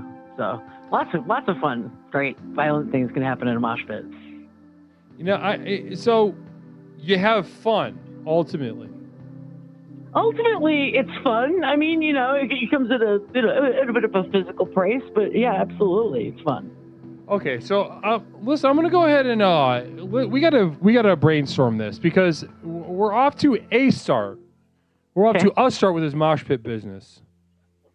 But I wanna, in order to make it worth it in a Leslian sense, we're gonna need to approach this a little differently and see what comes out the other end. So, in order to do that, I need to know, being in a mosh pit, you feel you get a release of like animal urge, right? You get to kind of swing around, hit and be hit. There's a ceiling to the violence, but it's still like not completely safe, but it's a mutually agreed upon activity in that space. Yeah. And ultimately on some level you do care about each other, and so that you leave, you feel connected, but also you feel more like at peace with your animal, so your sort of animal dimension. Sure. Yeah, ultimately. Okay. And that feels good. Yeah. So we've got two options the way I see it, Borealis. One,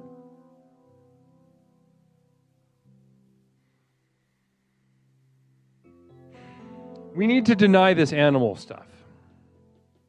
Or we need to push the animal stuff past a level that you or anyone else will be comfortable with in order for this to be worthwhile. That totally happens from time to time. Now, which would you rather do? Would you rather neuter this animal, Borealis, or would you rather take this animal, Borealis, to, well past the line that anybody would approve of? Which would you rather do? I'd definitely rather be in a more interesting pit. I went to see a ministry show last year, and they had like all. It's funny because it was like all the people my age were like the parents, and they're like the cool parents, like bringing their kids to the show, but like there was a lot of. It was a younger crowd. The ones that were there in their rows, it was like skewed younger enough that it was like everybody had their phones out and was like videoing it instead of watching the show. So they got creamed. Like when it started, they were like, at first they're kind of like, oh wait, are we moshing? And then they just got like completely creamed. And that was kind of fun to watch, I gotta admit.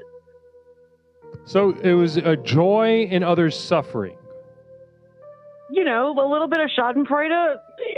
I can't see anything wrong with that. Right. So this. Let's go in that direction then. So what we need to do is we need to push this violence to a point where it is violent to yourself. You know that old saying that that sort of kind of vague Buddhist aphorism about how like violence, outward is violence inward, something like that. That general sentiment. Yeah. Like you hurt somebody else, you end up hurting yourself. Right. Which is horse shit. But what we need to do is we need to tap into that. We need to tap into that idea that by doing violence outward, we are hurting ourselves with like a boomerang.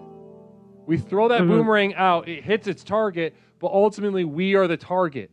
I want you to let that boomerang hit you square in the chest and change your relationship with yourself. So next time you're at a mosh pit, to use this in a violent sense, in a Leslian sense, to tap into the power of the next level, Borealis, what you need to do is you need to push it.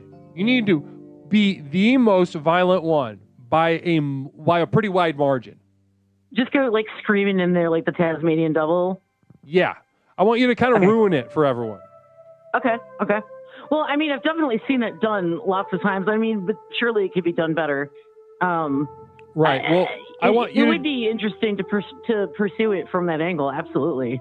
And maybe bring somebody with you that'll judge you negatively for it. They'll be like, "Wow, I didn't know this part of you was.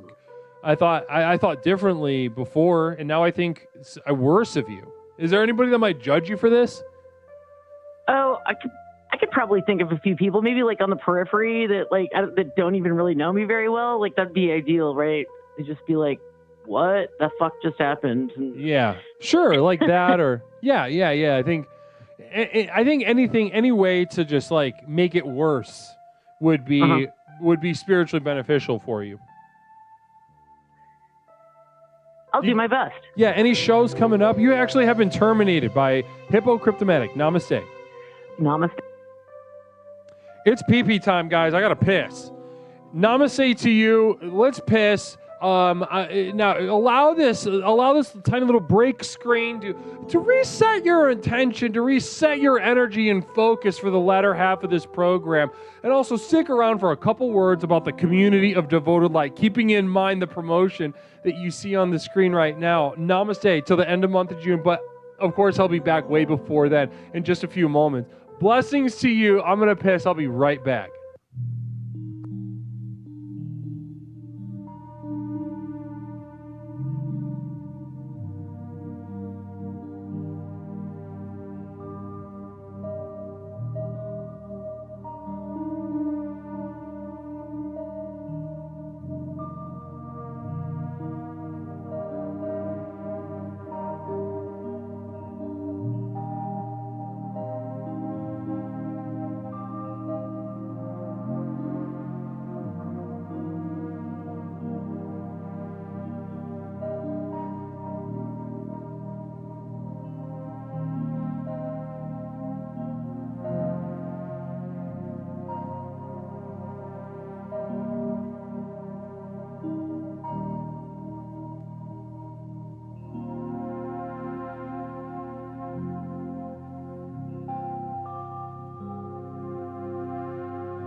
Explorations with Leslie Tanner. Since Leslie and his program broke onto the scene, Explorations has become the #1 best-selling and most influential personal power program in modern history. Millions of people from all over the world have gotten a chance to meet this truly remarkable man and utterly transform their lives with the power of Explorations. I listened to this introductory tape and I knew then and there, this is what I needed. I felt just so much better knowing there are a bunch of people out there suffering like me. I'm not kidding you. I think after the first tape, I knew, okay, I'm gonna be fine. I got such relief from the very beginning, starting the program. Now that you've gotten a taste of what this program is capable of, it's time to show you how to take your life to the next level. Here to tell you more about what is possible is legally licensed clinical therapist, author, coach, speaker, entrepreneur, martial artist, amateur musician, one of the nation's foremost thinkers, and our guru, Leslie Tanner. Good evening, everyone. Whether you've been with us since the very beginning and have watched Explorations work wonders in your life, or you're joining us for the first time tonight, I say namaste to you. As you've watched Explorations in action during our call-in show, no doubt your mind is reeling from the limitless potential you now know is possible. Between the tailored themes and lectures, to the myriad avenues of exploration through the channel points, to the customized ways to interact with me and the community, there simply has never been anything quite like this program. Now is usually the point in one of these self-help programs where it starts to sound like a sales pitch.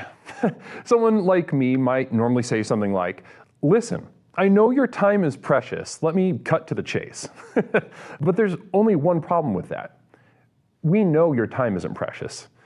I could speak at length for hours and hours about absolutely nothing, and I still wouldn't be wasting your time because, well, you're here, looking for a fast, all-encompassing solution to the problems in your life that have become so intolerable, you're not sure what you're going to do. You may be considering any number of extreme decisions, ranging from short-term band-aids to more permanent solutions.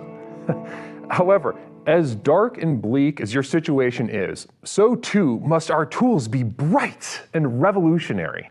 So whether you're tired and looking for more energy and enthusiasm for life, or maybe you're lonely and isolated but want better relationships, Let me tell you that for these things and so much more, my breakthrough program of explorations to explore the universe and beyond really works. It's worked for elite performance athletes, critically acclaimed artists, best-selling authors, entrepreneurs, and for thousands of others just like you. I have been blessed by the universe for a brief moment that I now command upwards of $50,000 for speaking engagements. But through the technology of this program, you can hire me, Leslie Tanner, as your personal therapist, coach, and guru, all rolled into one at the Community of Devoted Light on patreon.com, where you and thousands of others just like you are learning to leverage the chaos around them to catapult their lives to heights that were previously unimaginable. Here's how it works. I've created a tightly knit community where individuals seeking to access the next level are able to study, reflect, meditate, and grow with an ever-expanding library of exclusive materials, each containing life-changing tools and techniques designed to explore topics covered here in our call-in show, but much more deeply, therefore increasing the benefits of the program exponentially. These materials include your name in the credits at the end of the stream, demonstrating the importance of your leadership and the value of your investment. A signed personal postcard sent out each month full of observations and witticisms by me, Leslie Tanner. Look at that. Isn't that beautiful? Exclusive video materials not available to the poor, designed to rocket your progress past those who cannot afford success. Here's a little sneak peek at what you're missing. I have a dear friend who disappeared recently. Amber. She was a small, feminine lesbian. And she used to be obsessed with a short, trim lawn. There were so many reasons, she would tell me, that one should keep it as preened and pretty as possible. Looking back, she enjoyed the performance of it. Downloads of all specially crafted music used in our productions here and elsewhere that have accompanied your journey thus far. Tracks such as New Beginnings, Psychic Romance, Reaching into Darkness, or The Skeptic's Gamble.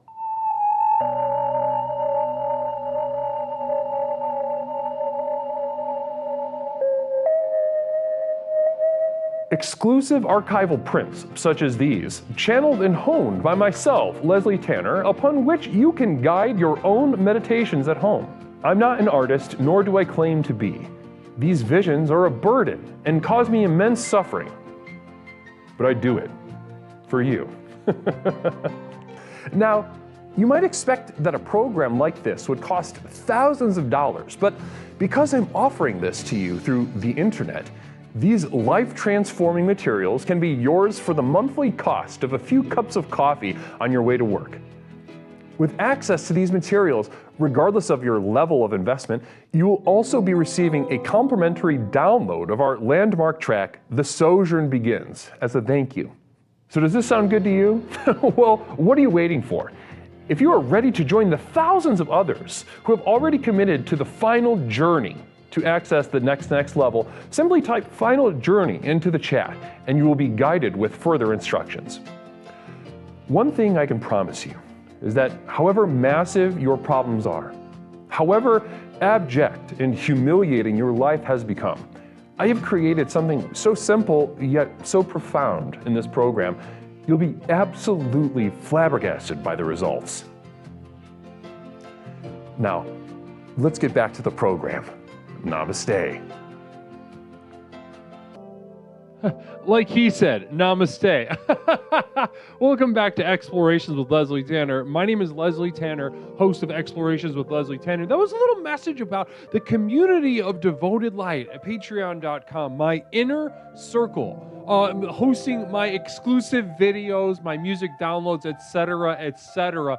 There for the use, for the taking. Now, already we've had someone join tonight, if you can imagine that. Berry Punch ascended to the level of, I think it's Bursting Beacon, as well did Vizzo. Namaste to both of you. Welcome to the community of devoted light, and welcome to the first day of the rest of your life. Blessings to you. Also, I think Stone Monster also upped their pledge up to make sure they get a piece of this VHS tape in the mail. Namaste. Blessings to all of you, though. I want to thank you for sticking around, being here through the break and through and with me to discuss, honestly, a challenging topic tonight. And I knew it was going to be. Now, those of you who have been able to stick it out so far know that you are truly here because of the work that you have done thus far.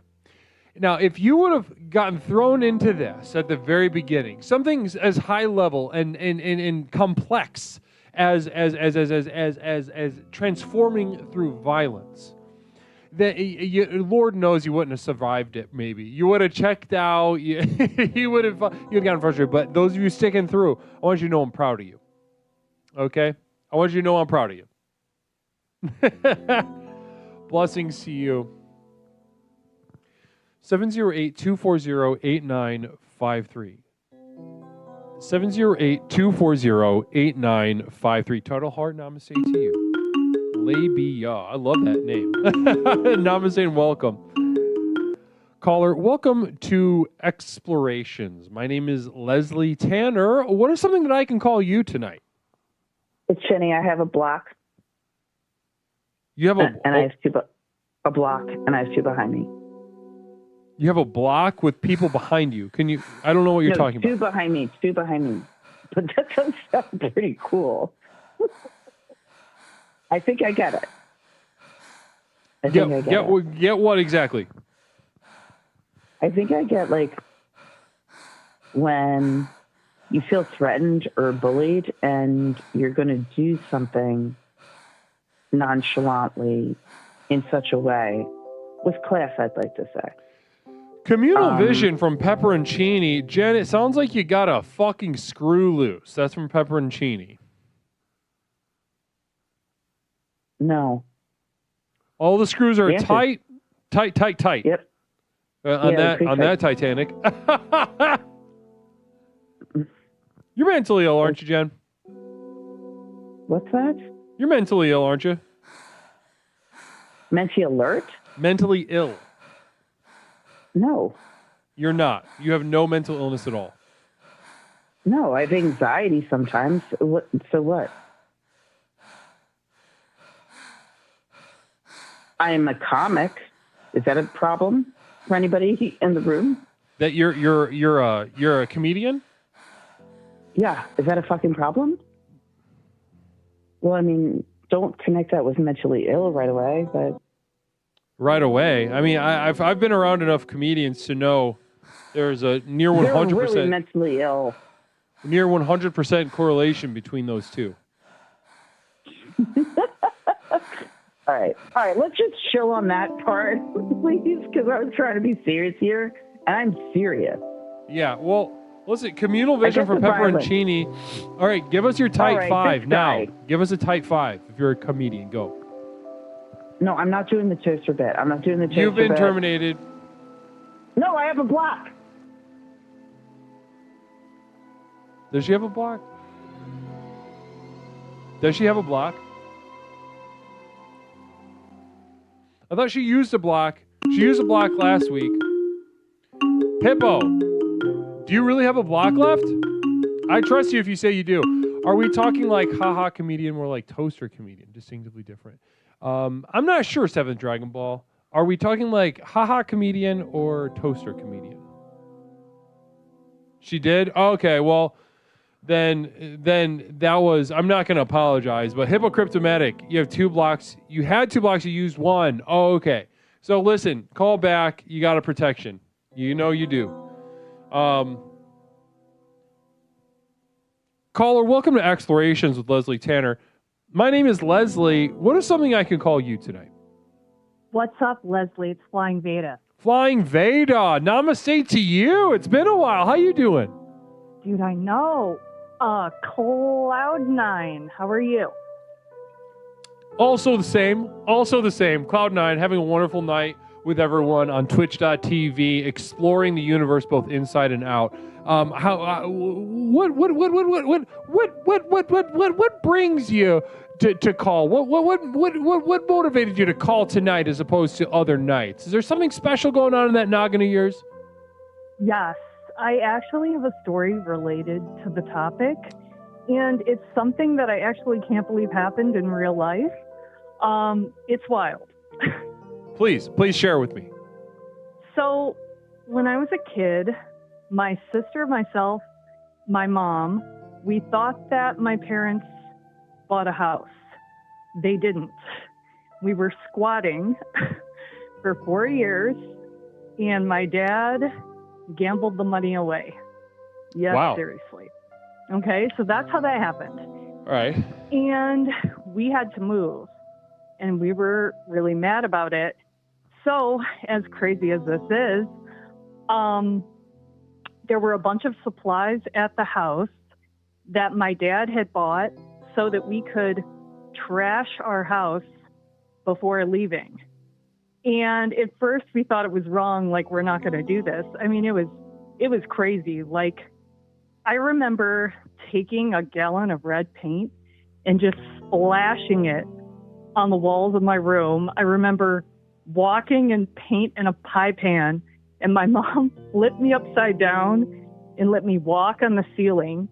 I mean, we slashed up the carpets with like box cutters, and it was so wrong to do this, but it was very cathartic at the same time because we were so pissed at my dad for doing this.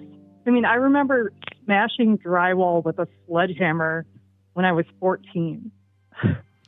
Yeah, so and you destroyed this house that nobody in your family owned to get back at your dad who did not own the home? Yeah, so we thought that we owned the home, but we didn't.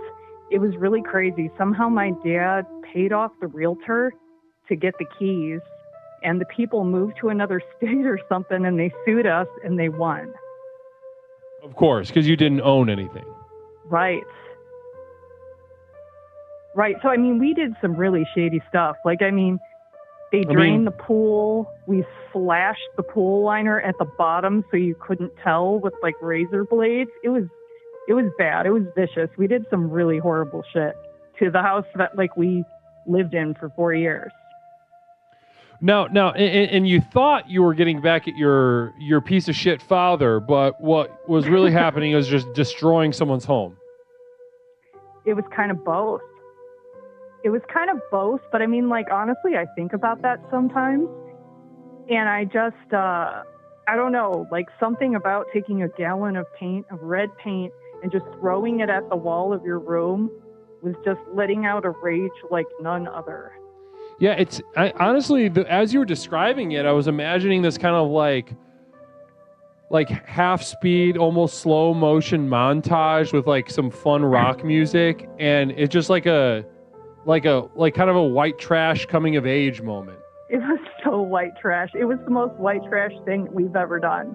Yeah. Like, I mean, it was so bad. Like breaking windows. Like I remember my dad like smashing the toilet with a sledgehammer. I mean, it was excessive. It was really bad. But the thing is, if we didn't help, he was going to do it himself anyway.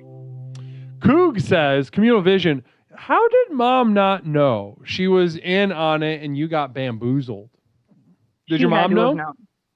My mom was great at enabling my dad and looking the other way. So I think that she did know. It was just that because my dad kind of controlled the finances and she didn't work because she took care of me and my sister, she didn't have a way out. It was kind of sad. But I mean, looking back on it now, it was a crazy experience, but I can't believe it actually happened. So, and best of all, you're a minor, so you can't be held responsible for any of that. Yet you get to receive all the benefits from that moment in time in which you get to destroy someone else's property. Yeah. Well, I mean, I guess the people weren't great people anyway, because we kind of like knew who the people were. Yeah, I mean, it is bad. I see the chats like popping off. It is bad. I'm not saying it's good. It was really bad. Don't give any credence to their pearl clutching if that's what's happening in the chat. I'm not saying it was good. It was a terrible thing to do. I'm just saying that it was an experience that not many people get to experience, trashing their childhood home, you know? Yeah, if don't give any credence to if they're like, oh, that was bad. Actually, that was bad. Don't listen to them. They have no idea. They're out of their depth. Now, if this violence is a very fun story. And I think, there's multiple layers to the violence, and what I'm thinking right now, because not only are you destroying the house, but you destroyed your conception of your parents as well. So you've got your dad, who you come to later find out is just a liar, kind of just an indebted piece of shit who fucks around with his family. Doesn't make sure that they're taken care of or stable. Then you've got your mom who's just like teaching you to just kind of destroy shit. And I don't know, there's a lot of fun there. Also enabling your dad, like you said, that's also a form of violence. What's your relationship with your parents like right now? Well, my mom is no longer with us. My mom has been no longer with us for at least 10 years. 10 years, and decade. My dad's a scary person. I haven't seen him in like 11 years. He's a scary person. So he never changed. Scary guy. Is he kind of a violent guy? Yes. Oh yeah. So there's an aspect of violence too. So it sounds like you're no stranger to violence. Like we just spoke to Jen for a little bit, who's also familiar with violence herself as well. But in this way, though, it's completely different. Now, then before I go any further and sort of just appraising what you've told me, Flying Veda, I would like to know, how would you draw a line between that story that you shared with us about getting to destroy this house and your parents being them? How would you draw a line between that story and our theme tonight? And before that, we have a communal vision from Coog. Coog says, was red paint a metaphor for going through puberty at age 14 and the transformation and violence which incurred down there from then until menopause? So he's asking, do you see this as a symbol for your the violence of femininity, of becoming a woman?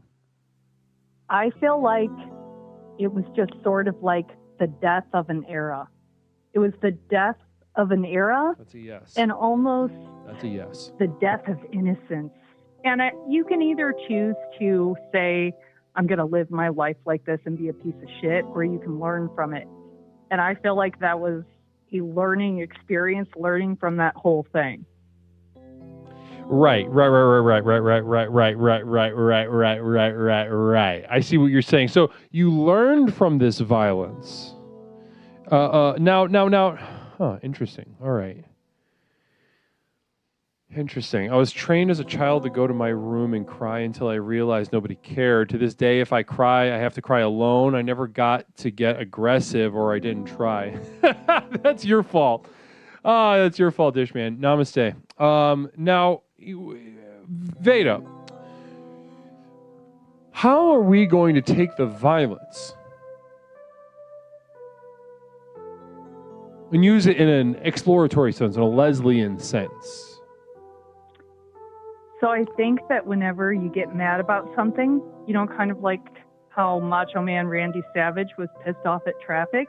Right. You just kind of close your eyes and envision that time that you just let it fly, like the time that you went to a rage room. And maybe you just deal with it like that. Maybe you just mentally go back there and then let it die in your brain.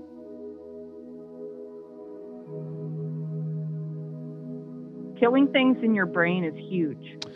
You know, I gotta push you a little bit farther. I gotta push you farther. I know that can be helpful. It can provide a release, and that feels good. But I would say, you know, one thing that I hear you taking pride in is that, you know, you learn from this experience, and you realize I don't need to be like my parents. I can handle my life differently. Is that a realization you had? Yes, for sure. And you take pride in that because, you know, being a kid and having parents like that, it's a roll of the dice. Half the time you're going to end up, you know, hooked on random pills and in fucking prison or dead, or you somehow have the resilience and intelligence to make lemonade out of lemons, so to speak. Which sounds like you did the latter. Right. And no, I am not currently squatting. No. Not squatting. Okay, so listen, I think as a jumping off point, if you really want to use violence in the Leslian sense, as we are discussing it tonight, I would say, Veda, that we should look for some opportunities, kind of just let out some of that white trash programming you got. All right? You had more than enough examples growing up. Your dad, weird, violent, unstable, unpredictable. You know, ideally maybe shouldn't have even been a father. Then you've got your mom who's enabling, destroying a house to get back at the father. There's so many decisions here that are wild.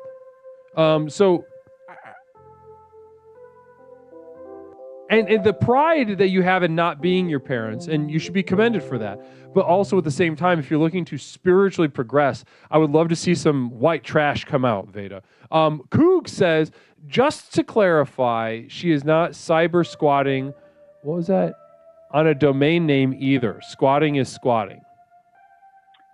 What does that mean? Like letting your website lapse and not paying for it or something? I have no idea. I couldn't tell you. I couldn't tell you what the fuck that means, certainly. So how should I have a white trash time? Like, should I have like a Four Loko and wait for wrestling tickets, or what should I do? This is one of those things where if you're like, okay, listen, if a virtuosic piano player, you know, goes through, you know, they're extremely talented. They grow up playing the piano. Then they decide when they're 18, I'm not going to play the piano anymore. If they came to you at the age of, you know, 30 or so, having not played for 10 years, and they ask you, how do I play the piano? What would you tell them? I would try. I can only play 2 songs on the piano, but I would try. Yeah, but we're talking about this virtuosic piano player, you know, played, you know, any number of Beethovens or Chopins or whatevers, and through the age of 18, stopped playing. They've got it in their fingers. They've got it in their mind. But they're asking, I'm confused, how? So the way you just asked, you grew up the way you did. You gave a little snapshot that you could imply a lot from. And something tells me you got a bachelor's, master's, and PhD in tarting out white trash style. So I think, how do I do that? I think you know the answer to that better than I could answer. Four Loko, that's a great place to start. How else? What else would you do? Four Lokos. What's next? You're taking me through a white trash night on the town. We're letting our flags fly. What are we doing? We're getting a couple Four Lokos. We've spent about $2.95 so far. We need to go to Walmart and have a very public fight after knocking down a gigantic display and just start drinking right in the store, right in Walmart. Okay, cool. So we will do one out in the car, go into the Walmart, knock over a display. Let's say it's for Avatar 2. Maybe we can find an Avatar 2 thing. Maybe one of these dog shit Marvel movies that no one even knows exists until it's like right in front of them. We could knock over a display like that. Oh, yeah. Ooh, or we can make it homophobic. It's Pride Month. We could go find a Pride thing. Like maybe like Nabisco's doing like gay Oreos or trans. Maybe one of the Keebler elves is trans now.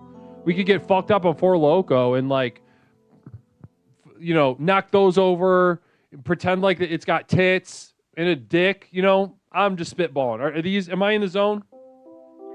Yeah, I mean, I think we should go to Pride and basically wear like prosthetics Affirmation on for the days. outside of our clothing. Affirmation for days. You don't got to play by the rules. You are outside the rules. No one can tell you shit. Also, hold on. One more affirmation for the days. Oh, actually, it's Jazz Express time. Namaste. Veda, I must play some jazz. I'm going to have to let you go. Namaste.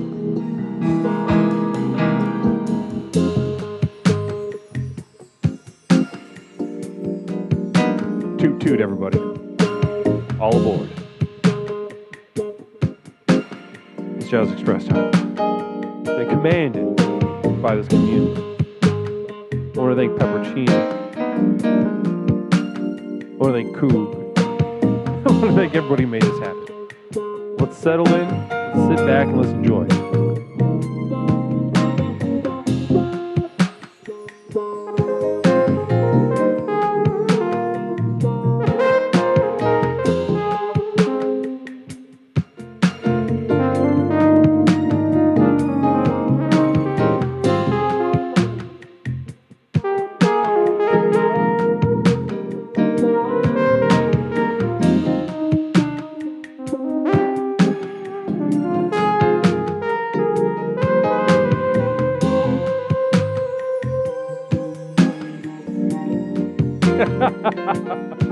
Namaste, my community.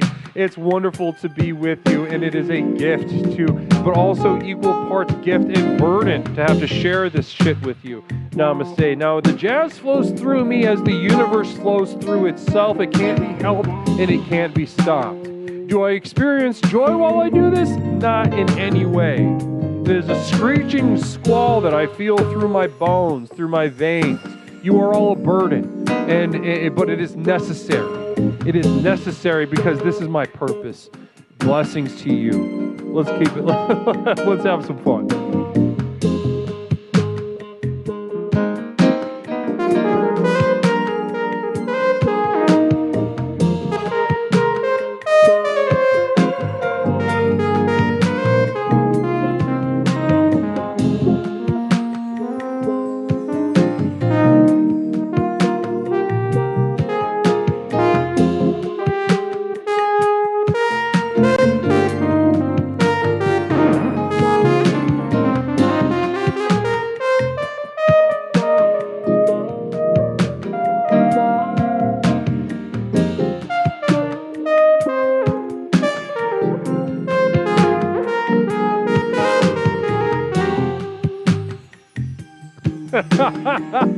Namaste, and it continues. Blessings to you, my followers. Blessings to you. Hopefully this is getting you where you need to be tonight on this gorgeous Tuesday evening. And it's hard to think. The week's just getting started, guys. You know, after all the journeys that we've had together already tonight, sharing, learning about how to use violence in our lives, thinking about violence, doing violence to ourselves, to the world around us, to people we don't like and to people that we do like. What is the spiritual value of doing violence to people that we like? What is the spiritual value of doing violence to people that we don't like? All these questions deserve answers. They will not get any. No resolution is here, yet I call you to brainstorm. I call you to search for answers in which you will be violent. I need more violence. So let's get our violence numbers up. That's right, I am telling you that. Blessings to you. Let's keep the jazz going.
Please be offended resubbing. Please be offended hitting a year. Namaste to you, Explorer Formula One racer. Please be offended. Namaste to you. Thank you so much for that subscription. Generous beyond words. I really appreciate that. I really appreciate your support. Not just your support, but your presence here.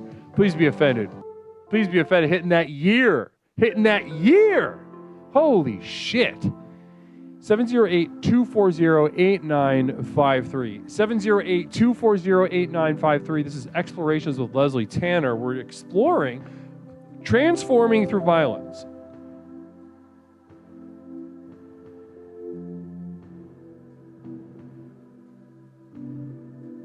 Congratulations, and please be offended hitting that year mark.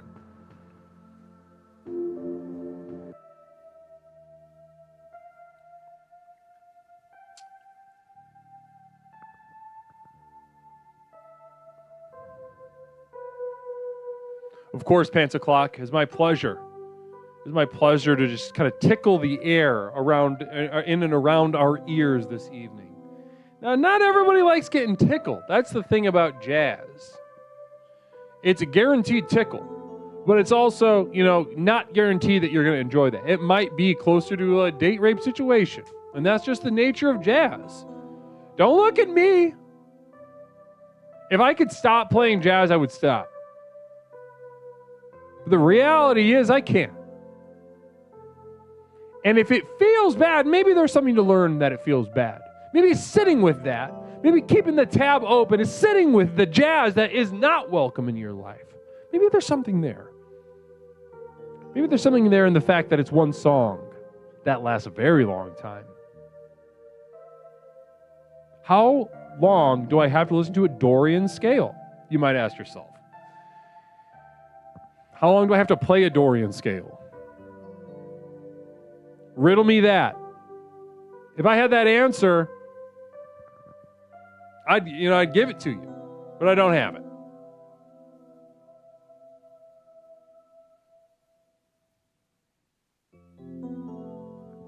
Dropkick Jazz, or jazz is like date rape.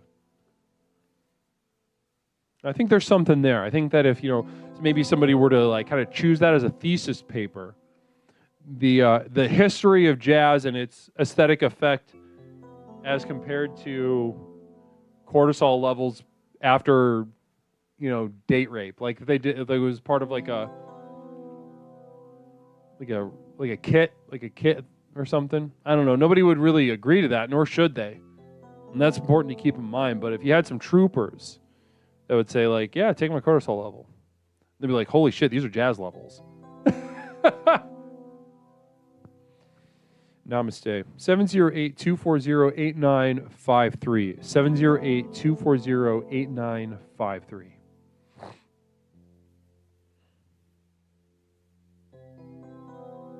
Grandpa Liquor took jazz history in college. What did you learn? What was your favorite part? What was your least favorite part? How'd you feel did you learn about Texas Swing or Zydeco? Caller, welcome to Explorations with Leslie Tanner. My name is Leslie. What is something I can call you tonight? I have a block. Okay, you have a block. So it's going to take, if you really want to end the call, no, it takes 2 terminations.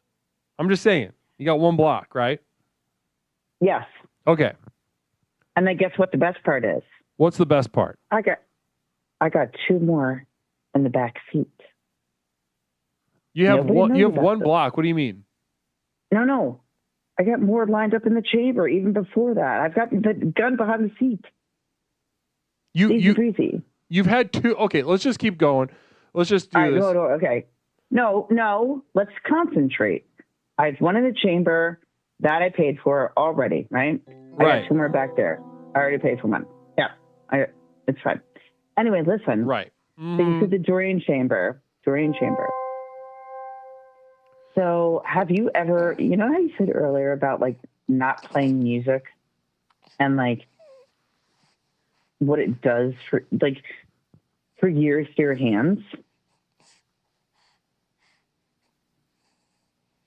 That's not what I was talking about. You go through the skills. That's not what I was talking about, but I could see how you thought I was talking about that. I mean, because of the name of it. The name The Dorian of scale. what? Dorian The scale? scale. Yeah. Yeah. Yeah. Okay, what about the Dorian scale? Like, your fingers don't move like that. You Like need to, like do it. like the Dorian, like, there's something inhuman about the Dorian mode. It could be, Leslie.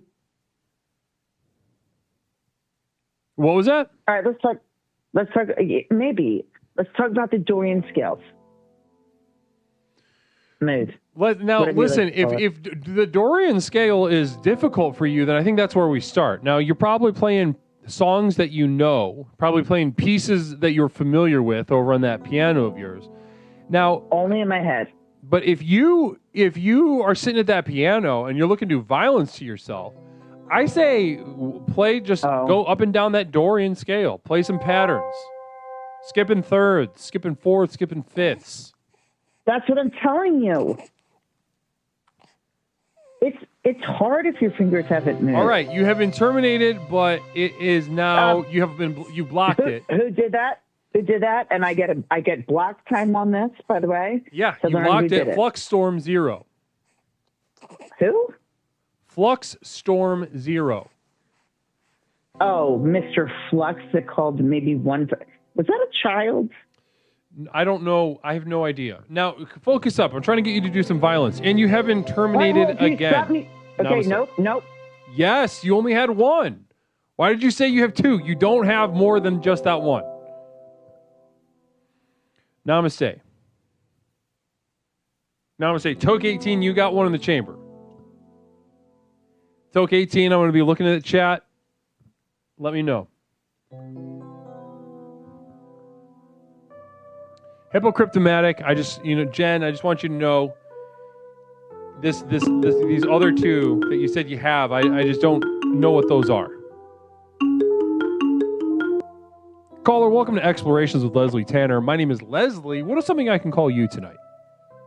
Hang on, Leslie. It's Jen. This is someone claiming to be Jen. It's Jen. I'm calling Nick. No, Hey. this is okay, Jen. I'll bite. How you doing tonight, Jen? I'm good. I got so many blocks in the chamber. I'll bet you do. By blocks, what are these? What's going on? I don't know what to say to you right now. You just got pranked. It's Toaster. I figured. You got me. You got me good. Damn it, Toaster. Best friend Toaster, guys, is Toaster. Namaste to you. Toaster, you just got fucked. Now, how Get are fucked. you, Toaster? Let's take it easy. All right. How are you doing? Okay. I'm pretty good. I was actually calling in for a specific purpose today. Okay, continue. I kind of wanted you to rate my latest poem because you won't rate the poem I haven't finished yet, and I kind of want you. I performed a poem for you a few days ago, and I would love for you to rate my poem if you could. I really want a good rating. I really want a good poem rating. You want a rating for your poem, and what's the scale? What's the rating scale? It's a 1 to 11 scale, a very specific scale. 9 being the highest. 7 is the second highest, and 11 is the third highest, and then from there, it goes from 10, 8, 6, 5, 4, 3, 2, 1.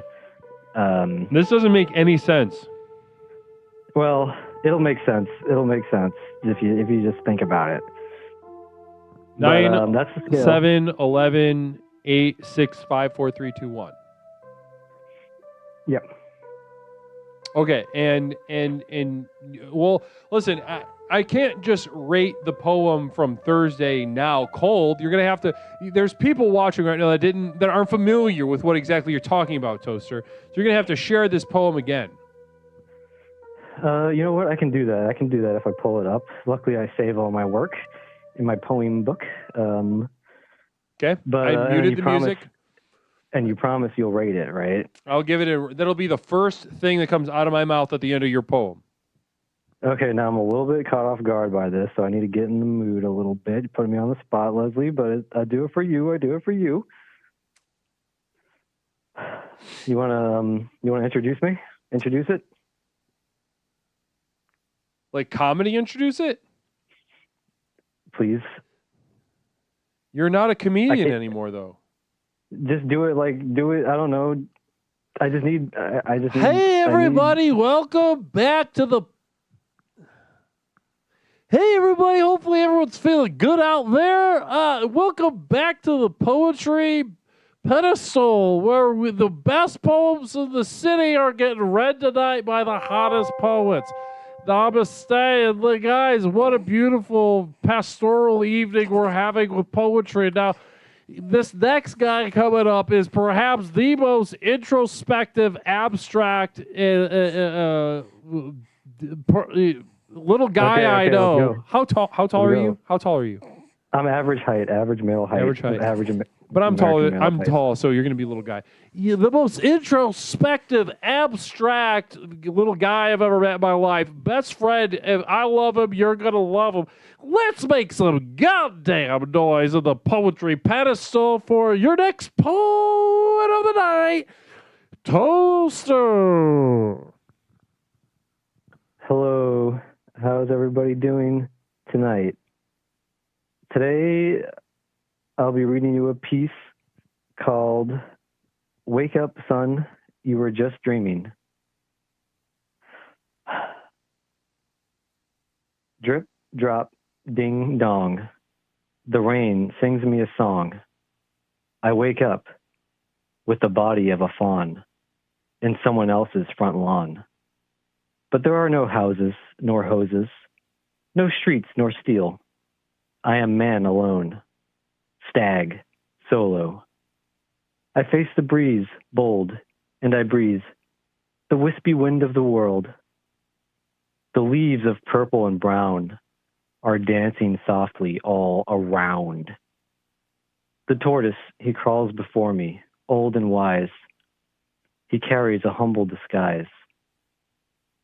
And then I go to the river, and I lay on my belly, and I just start drinking from that river until all my misery goes away. I go to the river, and I lay on my belly, and I just start drinking from that river until all my misery goes away. But I'm not gay. Is that okay? Thank you.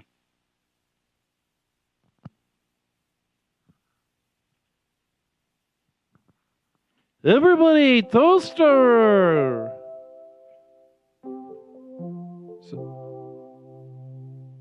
Thank you. 6. Space Cat 3. Toaster, don't quit your day job of dying in 8-3. 6? I mean, yeah, is that what I said? You said 6 right off the bat. Yeah, 6. Oh, come on. Someone do it again. Re-rate. 5. Re-rate. Oh, we do it.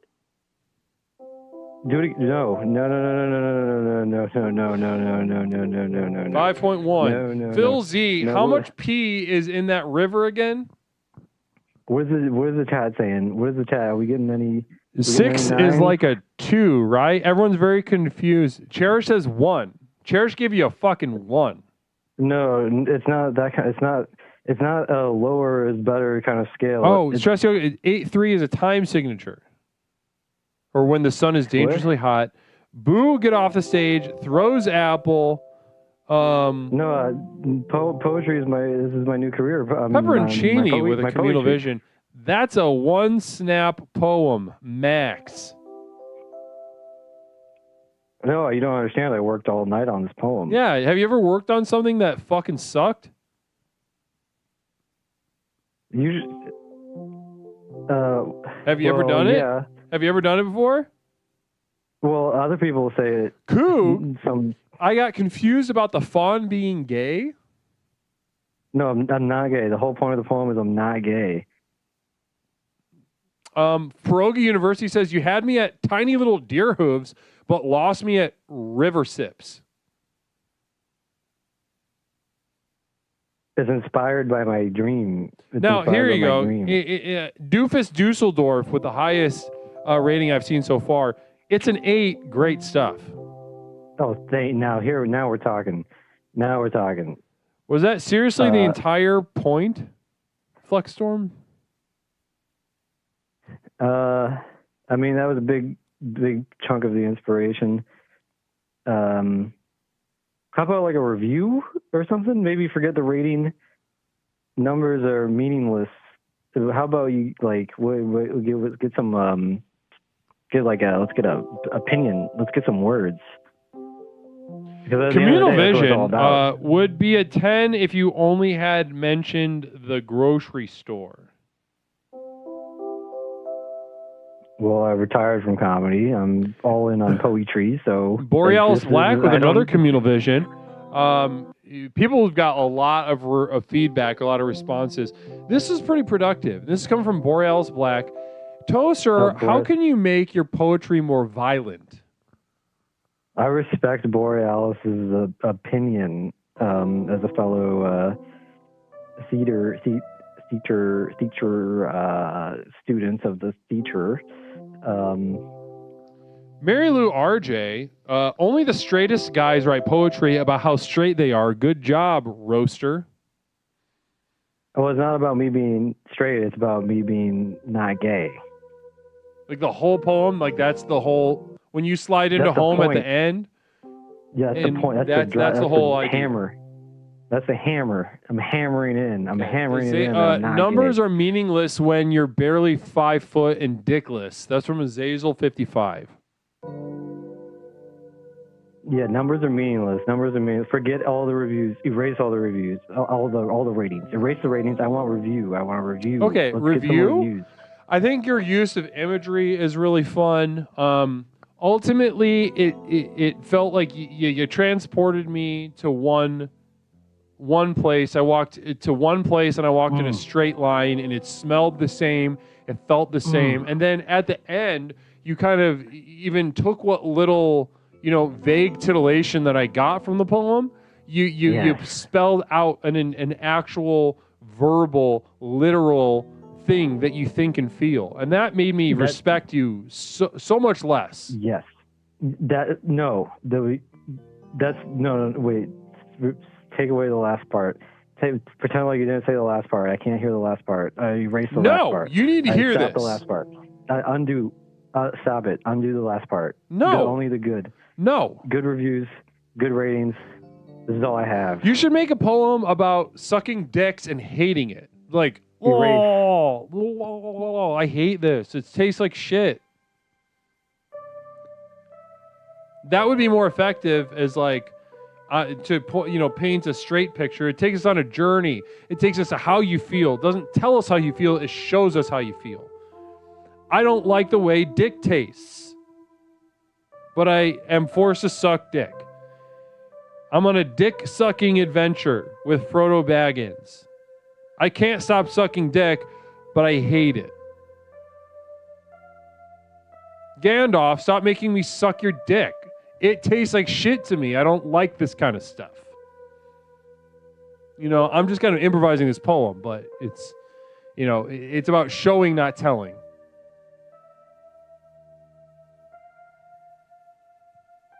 Oh, you just hung up? All right.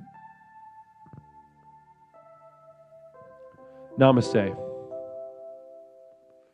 Genomatic ascending to the level of bursting beacon over at patreon.com, community of devoted light, getting that special exclusive guided meditation on her VHS tape at the end of the month. Namaste to you. Toaster, can you do an impression of what Jen's Type 5 would be? Listen, don't seek any redemption or consolation in the world of objectivity and rules. You're an abomination. Let the winds take flight within your wings. Spread your black demonic wings. Be feared. Embody the other.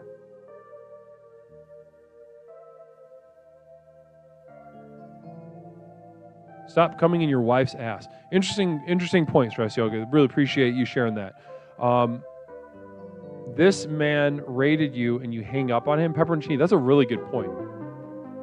We did him the service of rating his fucking stream. You know how many people were watching his stream before we showed up? P.O. Box 47621, Chicago, Illinois, 60647. Write me a damn letter. I'll read it on air. I'll answer advice. I'll open the packages. You know I will.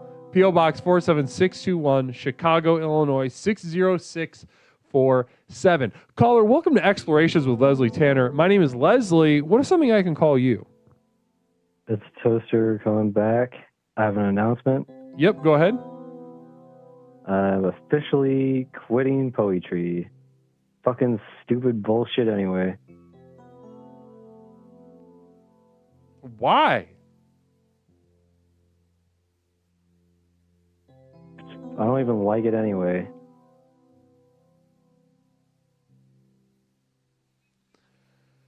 Just because because you didn't do a good job just now and you're throwing in the towel? Yeah, I guess. I don't know. It's stupid. It's stupid. I mean, it's poetry. What did you think it was going to be? I don't know. I loved it so much until everyone hated me for doing it. Hated you? No, Toaster. You're confusing. You're confusing a lot of stuff right now. You wanted a review. You wanted a rating. But ultimately what you wanted was something, you wanted a pat on the head. You wanted a star sticker, good boy, little personal pan pizza reward. Now, that's a mistake, especially in this community, as you know. Now, if they can smell that in the chat, they can smell that you want that, they're going to give you the opposite, and they're going to go hard as hell.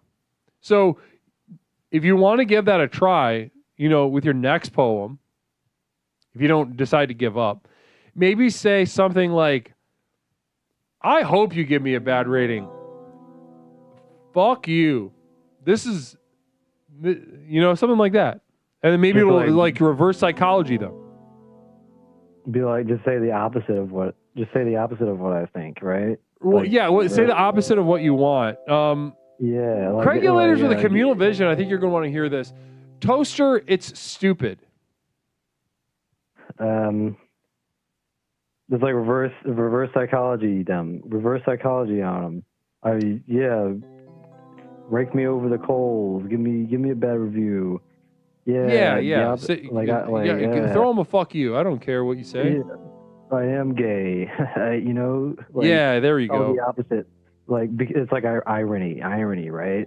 Well, I mean, no, that's not the right use of that. But I don't care. Opposite day. That's stanzas or numeral or the lyric. What do you? Yeah, you want people to say bad stuff about your poem, and you are gay. Say that. Pepperoncini, be like Bugs Bunny when he dresses up as a girl and kisses boys. I just need some time to think things over.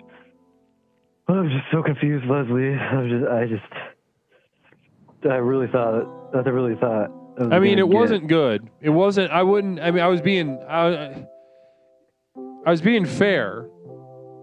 I was being generous at the same time. Oh, yeah. Toaster, your poem was so inspiring, not boring. 9 worthy. Not 1. Who? You made me cry, not laugh. That's from Coog. Who's Coog? Who's Coog? Who is Coog? Coog's in the chat. Coog. Coog is a longtime explorer here, Toaster. I never heard of Coog before. Oh my God. Thank you, Coog.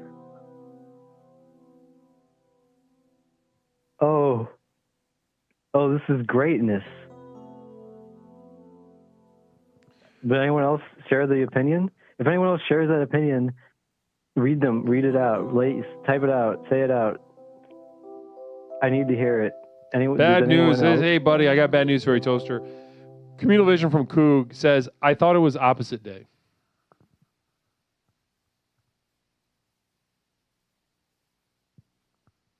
I quit. I'm quitting. This Is this the reverse psychology? You're actually going to keep going? No, I'm quitting. No more irony. No more stanzas. No more nothing. It's over. I'm done, man. I'm done. I'm going to figure something else out. I'll do something else. I'll figure something else out. I can do other stuff too. Stone Monster 400 with a communal vision. Toaster peaked. Quit like a champ on that winner. Toaster peaked. Quit like a champ on that winner. Something, I don't know how to read that, but I get the idea.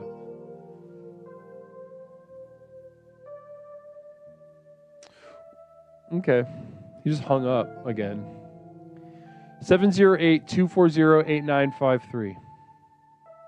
708-240-8953. We got time for one more caller tonight.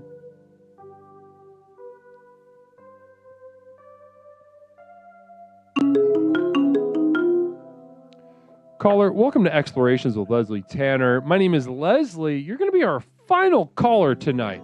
What's something we can call you? Such a blessing for the community. It's Tony Spaghetti. Holy goddamn shit. It's Tony Spaghetti. We haven't heard from Tony Spaghetti in so long. Tony, how are you? I'm doing fantastic. I caught the end of the show and I said, transforming through violence. And I said, hey, listen, I got to call in. You know what I mean? Absolutely. I'm so glad you called. Namaste to you, Tony.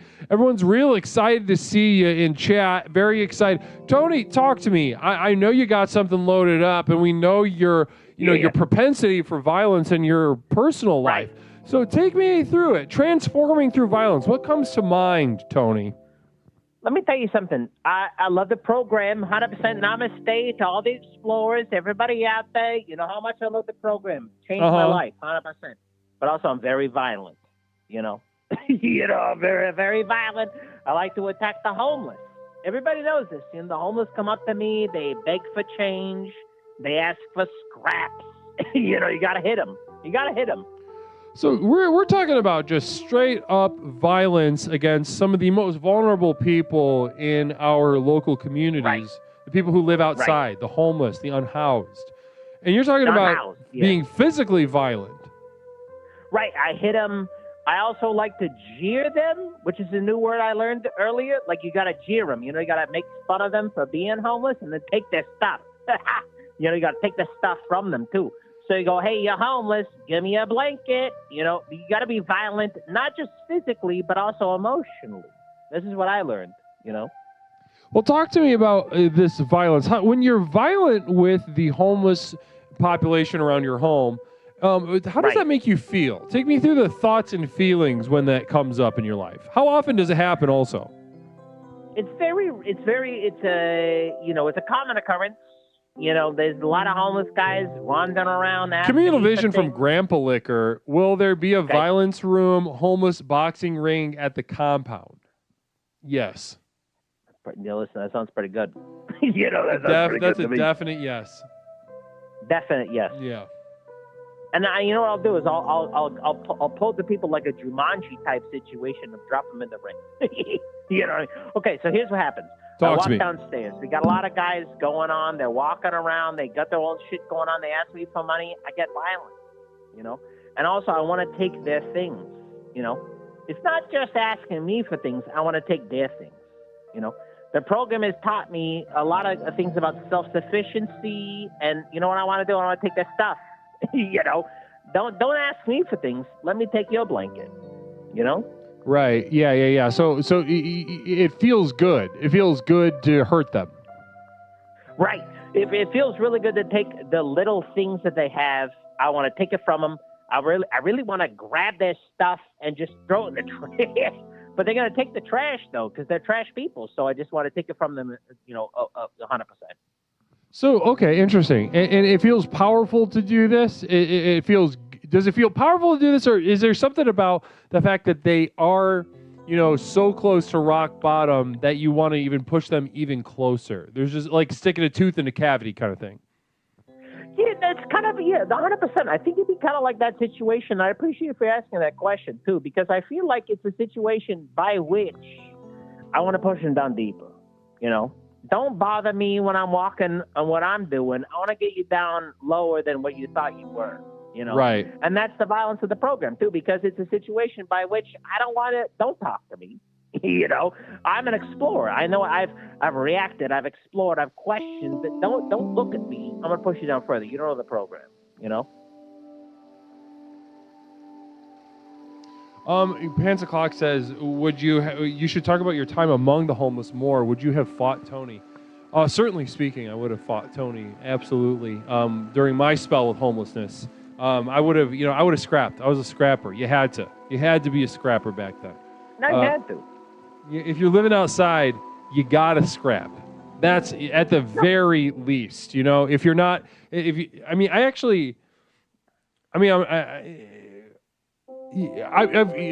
get into it. We'll get into it on another night. Coog with a communal vision. Tony, when you're driving your Mario Kart downtown, do you feel selfish spinning on those banana peels when the homeless could have put those banana peels into a nice soup? That's a very specific question. I'll let Coog know that his mother dropped those banana peels when I was driving her around in my Mario Kart. Let me tell you that much. Yeah. You know what I mean? Got his ass. Them around when I was driving her Got around, you know his what I mean? ass. Namaste. I'm smooching on his mother. You know. I'm smooching on her. Yeah, giving little mommy kisses to mommy, giving mommy what belongs to mommy, and it's the kisses. Listen, Guru, I wouldn't have fought you in the streets. If I saw you in the streets, that's Guru. That's a Guru, Leslie Tanner. I'm not fighting that guy. He's a blessing in disguise. I wouldn't have fought you. I would have picked you up from your bootstraps and put you where you need to be. I wouldn't have fought you, 100%. And I appreciate that. And at the time, I did deserve it more than other homeless men that I fraternized with. But, that's just, we all got to get ourselves to where we feel we need to be, unfortunately. It's just our responsibility. 100%. Now, true.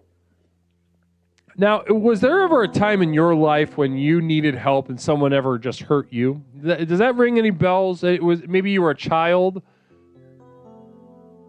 Yeah, that's why. Yeah, listen, we're getting deep. We're getting deep on this one. I like this. Right, Tony. My parents never helped me. They never liked me. Parents. Parents spaghetti. They never liked me. Yeah. So what they did is they always threw me away. So what I do is I get violent with people who are also in the trash too, because I identify with them, So I don't, they hurt me. And what I said is I'm going to hurt them too. When I get a little bit above them, I'm going to start hurting people around. Right. Makes sense. It makes sense. Someone hurts you. And then when you see someone else that reminds you of you at that point, then you hurt them because that's just how reality works.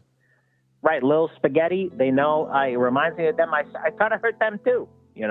But it's fun. Right. It's fun. I like to do it. Communal vision. Communal vision from Sociopathogen.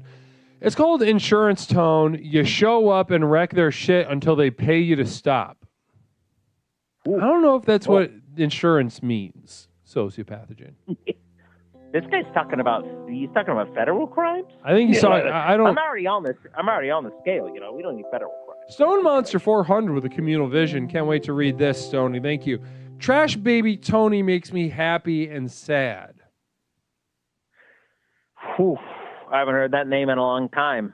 That's a trash baby Tony. Brings a lot of heat back. You know what? This is actually kind of an appropriate thing to end on because your life has been so violent. You speak the language of violence. It is, and Everything Now show, fellas, namaste to you. Blessings to you. Welcome to Explorations with Leslie Tanner, the program with which we explore the universe both inside and out to unlock and unleash the power within. Angry Scar 09 hitting us with that sub. Blessings to you. Hitting that 6-month mark, Angry Scar 09. Namaste to you. Gun Rat, welcome. Magic Kinematics, welcome. Welcome to Explorations with Leslie Tanner. Hold on one second, Tony. I'm just going to greet the Raiders. Blessings to you. Handle what you got to handle. Blessings to you all, and namaste. Good evening. This is Explorations, the program with which we explore to unlock and unleash the power within. Of course, you can call the number on the screen as you see it and speak to me directly and allow me to work with you to unleash that true power within. Tonight, our theme, our way up the mountain to the next level to unlock the power therein, is transforming through violence. How can we use violence as a tool by which to transform our relationship to self, other, and the world that we unfortunately share with one another? Namaste. Floss222, yes, it is the Leslie Tanner. Blessings to you. And guys, can you give me a little summation of how the end of the stream went over Everything Now show? Was tonight a hot night? Was it an introspective night? How were the bits? Were the bits hot? Were they a little lukewarm? Maybe sometimes. Maybe there was one player that kind of carried everything. Those are just things that happen from my relationship and understanding with other with comedians in general. I've been friends with them. I'm not myself an artist, and I don't really understand it in general. I don't really get comedy, to be completely honest. Grimace gooning. Grimace did not come. We did not want Grimace to come. That Grimace didn't come. Hot, not good, says Exodor. Blessings to you. Wonderful. Fantastic. 5 out of 5 popcorn. It's fantastic to be with you guys either way. This is Explorations with Leslie Tanner. Now, tonight we're speaking directly with an explorer, and we're exploring his past. And his relationship with violence is already very familiar. Namaste. So what we're going to do then right now, Tony, if you're still on the line, what I wanted to say... You're still with us? Yeah, 100%. Okay, well, wonderful. Before I go any further with Tony, I would like to encourage those that just rated us. Listen, guys, feel free to explore and guide our exploration, collective and your individual exploration through the channel points and the options therein. Relax, question, express, and explore. The 4 basic tenets. Yes, I have boiled down everything you need to unlock the power within 4 basic steps. Blessings to you. You may find that and utilize them to your advantage to make sure that today is the first day of the rest of your life. Today you walk out of here as a stakeholder in your own destiny. Yes, and namaste. Now, Tony used to get the shit kicked out of him by his parents and made to sleep outside. Nickname was Trash Baby Tony. Is that accurate? Yeah, it was a TBT. They call me TBT in the TBT. street. I didn't like it. Trash Baby Tony. Trash Baby Tony. Like little toddler sleeping in the trash outside, covered in dirt. Right. Yeah, a lot of muck. Yeah, 100%. Lots of muck. Yeah, for sure. So if you can imagine a toddler. Now, do you have all 10 fingers? Are you missing any fingers? Welcome, Casalaviva. Namaste to you. I kept all the fingers. Okay, all fingers. That was a high priority. Toe situation. Frostbite or no? Listen, the toes, those are a different story, all right? Fingers, the denties, I'm all right with those. Toes, different game. It's a different game out there in the street. Site insistent namaste to you. So toes, you lost some. There are some fallen soldiers when you look down at your feet. Right, but I can put the shoes on and I'll forget it. I can put them on. I forget what I'm doing. No sandals. No Tony sandals. The fingers were all there, but no. Tony, how many toes do you have? I'm gonna say between 4 and 8. Between 4 and 8, not sure. Is that because you can't count, or because there are fragments you're not sure how to classify? That's what I'm saying. I feel like what classifies as a toe, like a full toe. I'm not quite sure. I think I got to go to a specialist. Sure. They say, hey, Tony, you got to go to a specialist to figure out if this is an actual toe. And I said, it's partial toe. So I say 4 to 8 partial toes across the entire bottom. Well, that sounds like a very expensive process, going to specialist, getting third, fourth opinions.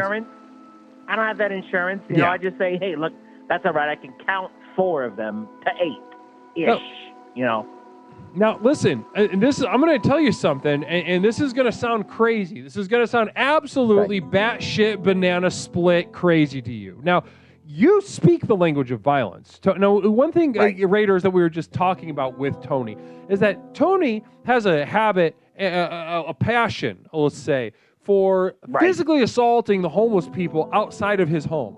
He likes to jeer them, as he said, and then also Doofus Dusseldorf resubbing for the 29th month in a row. Wow. Holy shit, 29 months? Explorer bus driver. Doofus saying, blessed are we for the program. TPW, which stands for the program works. Namaste to you tonight, Doofus. Bless you. It's so wonderful to have you. Namaste. No. This is going to sound absolutely banana crazy, split shit house. Kind of crazy to you. But you speak the language of violence, all right, from a very early age. And that is a skill. That is a trait that I don't want you to do anything with. It is important. Violence is important. However, in your situation, Tony, how other people view physical violence, not like you, but how other people view it, is more akin to the way you might view genuine affection. So in a way, your MMA octagon, your boxing ring, is just a pleasant conversation.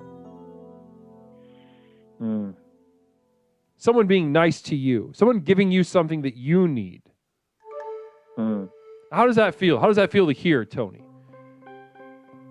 How does Trash Baby Tony feel to hear that the true MMA for Tony is just a pleasant, good faith conversation in which someone meets your needs? How does that feel?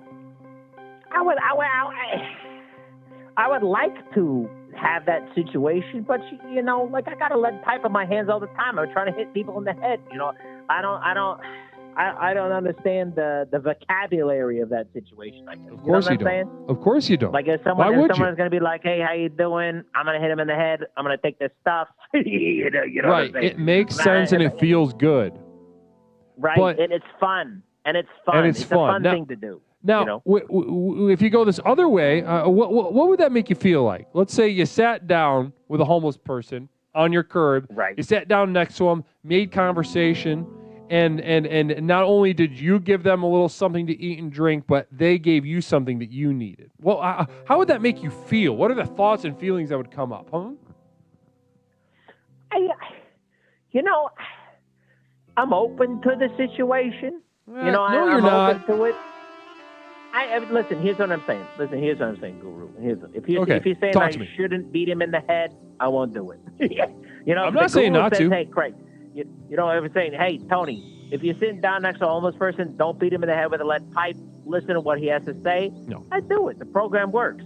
Of course. I've been here for a long time. If the program works, the program works. If of course. Says, hey, don't beat the homeless person in the head with a pipe, I won't do it. But it goes against my nature. I would never tell you that. Goes against it. Right. I know that. Listen, I would never tell you never to beat a homeless person with a pipe because maybe you need to.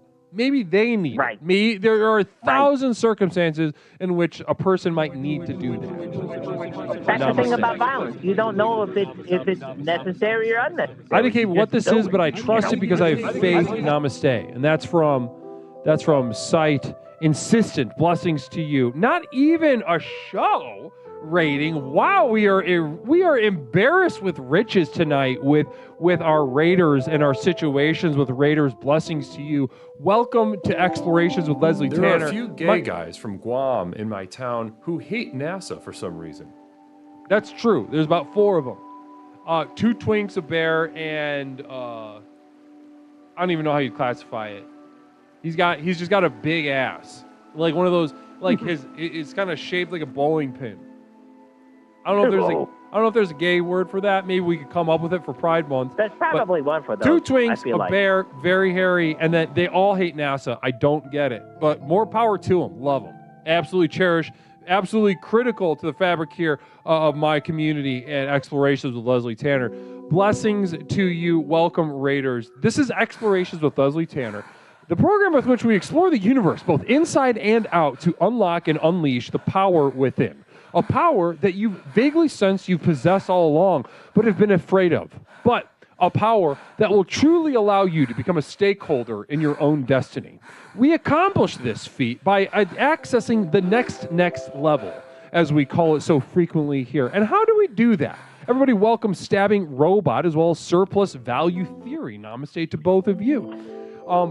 Pepper and Cheney with a communal vision. Very exciting to read this perspective. Thank you, Pepper. Not even a show is trying to call in. Interesting. Pepper and Cheney, thank you so much. I appreciate that. So, listen, Tony, if you don't mind, I'm going to clear the line up for our next caller. 100%. No, 100%. Listen, Guru, I love you. Listen, I got your back 100%. If someone tries to hit you, I got the violence, okay? Listen, you call me when you need me, all right? Namaste. I love you, Tony. It's great to hear from you. Namaste. Love you too, Guru. Bye-bye. Bye-bye. Feel free to call in 708-240-8953. 708-240-8953. Caller, welcome to Explorations with Leslie Tanner. My name is Leslie Tanner, host of Explorations with Leslie Tanner. What is something that I can call you tonight?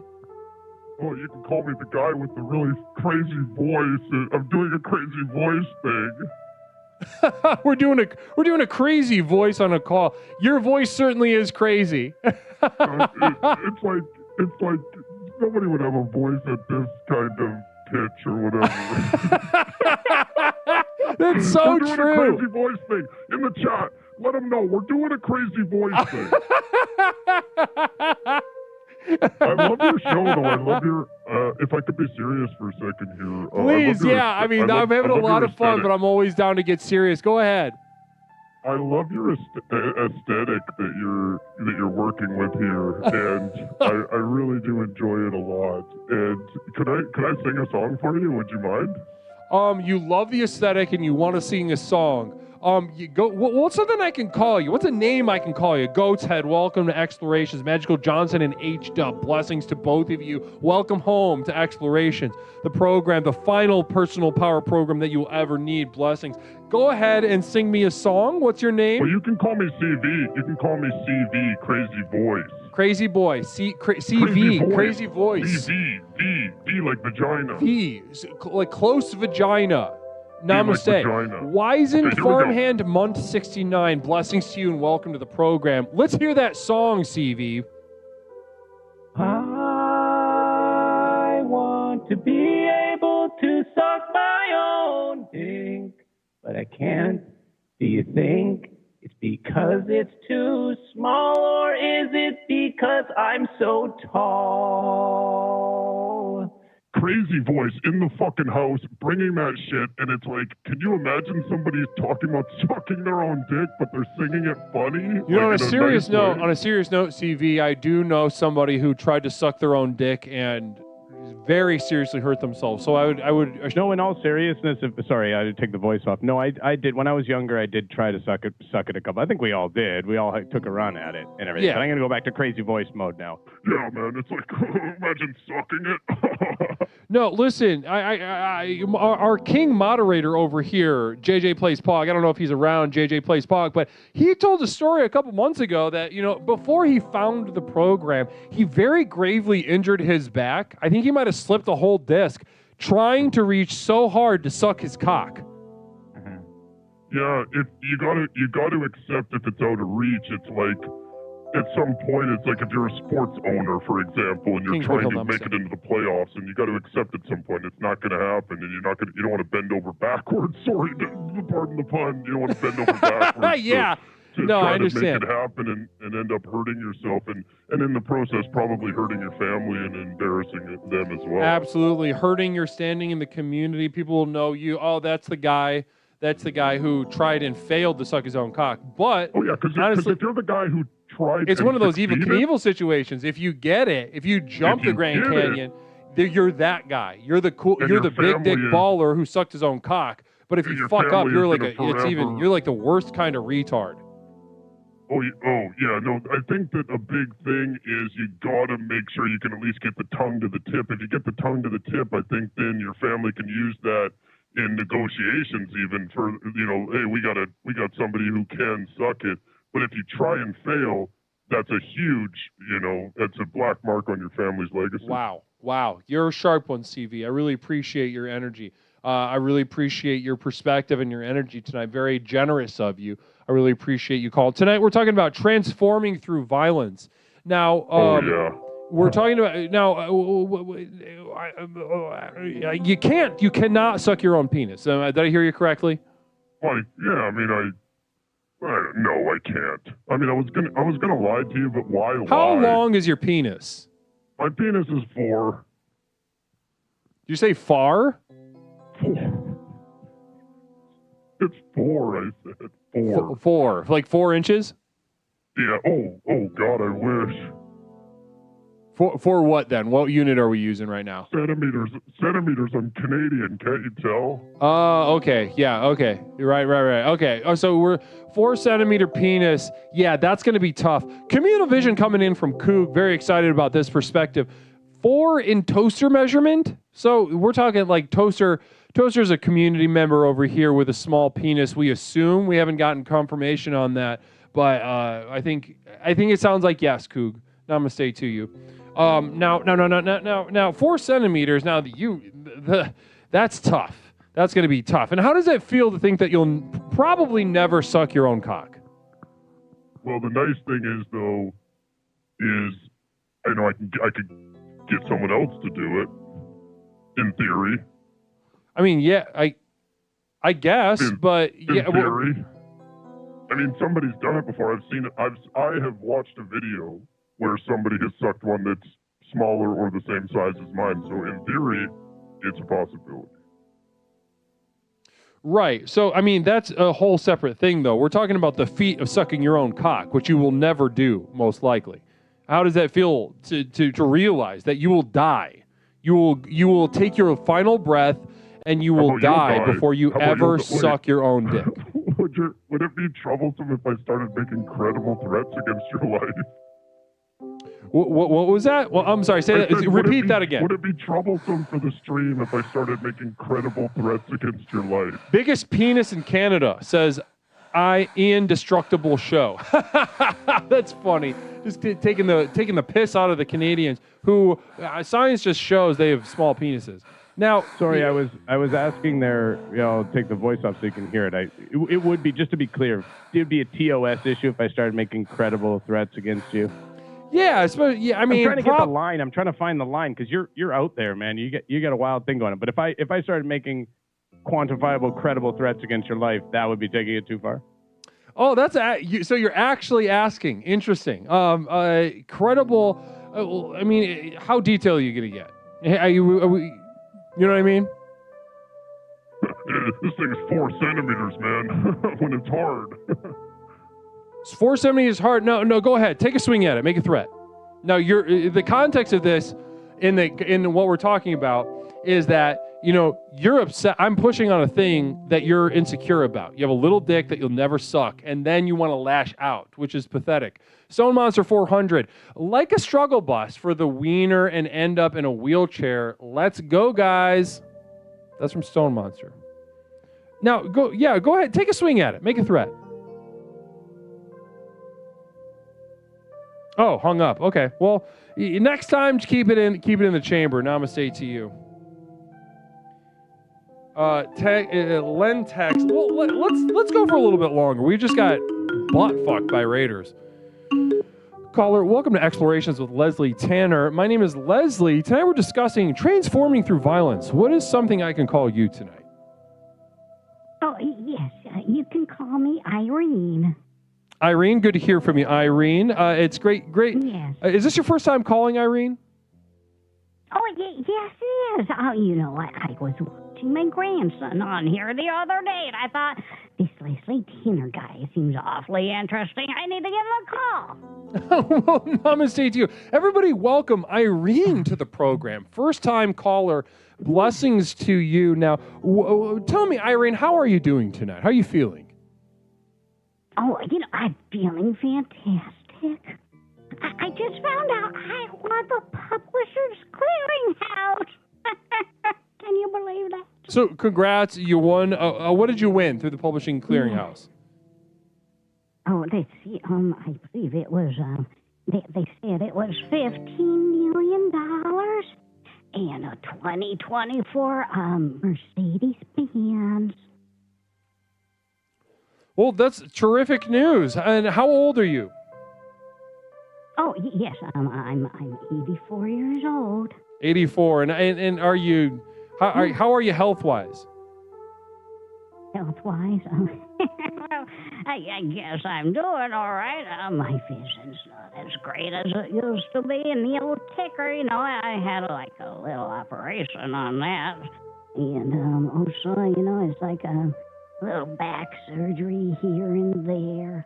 Some shoulder surgeries, and kind of like a hip thing going on as well. But, otherwise, I wake up every single morning. Irene, hold on a second. Now, tonight we're talking about violence. And have you experienced any violence in your life? Any violence in my life? Oh. Yeah, have you ever, like, whooped anybody's ass or gotten your ass whooped at all? Well, they said, when I was growing up, spare the rod, spoil the child, Boil the child? Yeah, spoil the child. Were you boiled? Spare the rod, spoil the child. And so I wasn't spoiled, when I was growing up. Spoiled? I thought you said boiled. Spared on me. I thought you were boiled. Oh, no, you don't want to boil children unless they're like, well, who's that? I mean, I would not boil children, but, they're, may 1,000 blossoms bloom. Oh, yes, may 1,000. Zone Monster 400 with a communal vision. Very excited for this perspective. Irene, do you prep for sex with Geritol? That sounds sexy. Oh, Geritol. I knew Jerry, and he was really tall.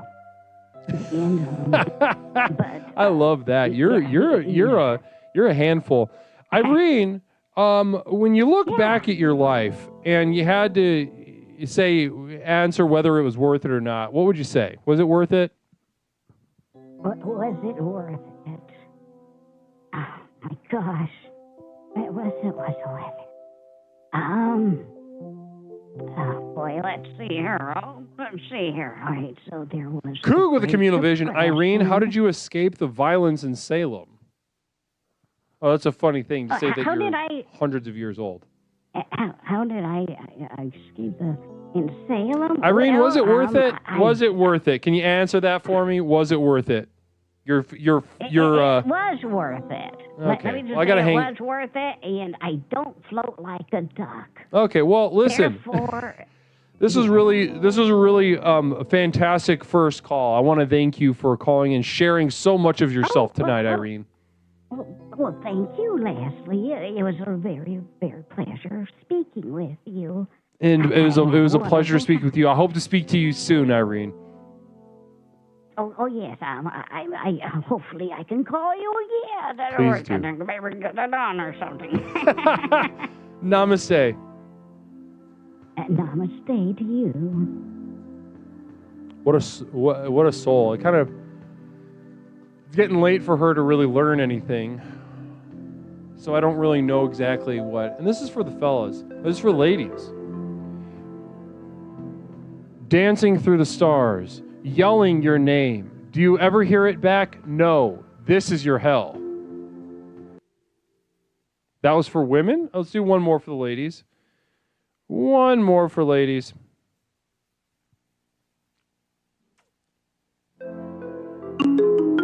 Pitter patter, pitter patter. Your little duck feet hit the water.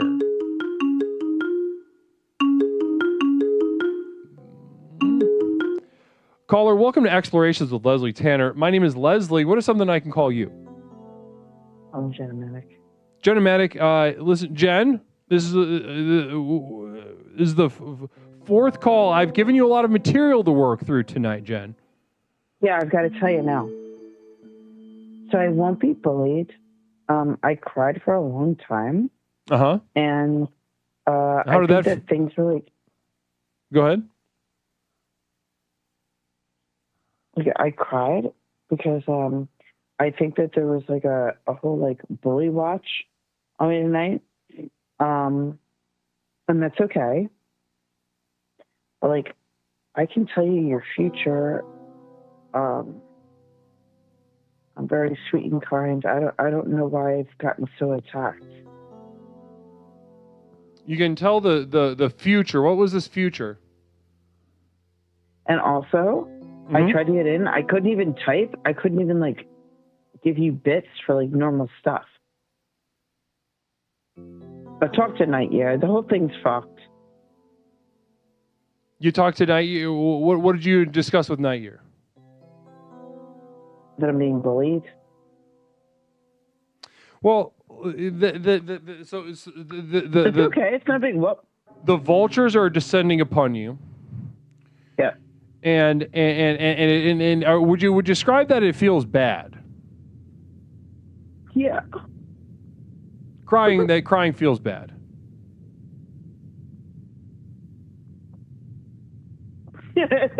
Yeah, I mean, sometimes it's, no, I don't like it.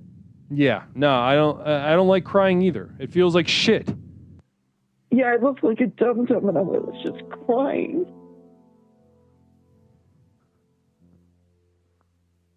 It was really mean.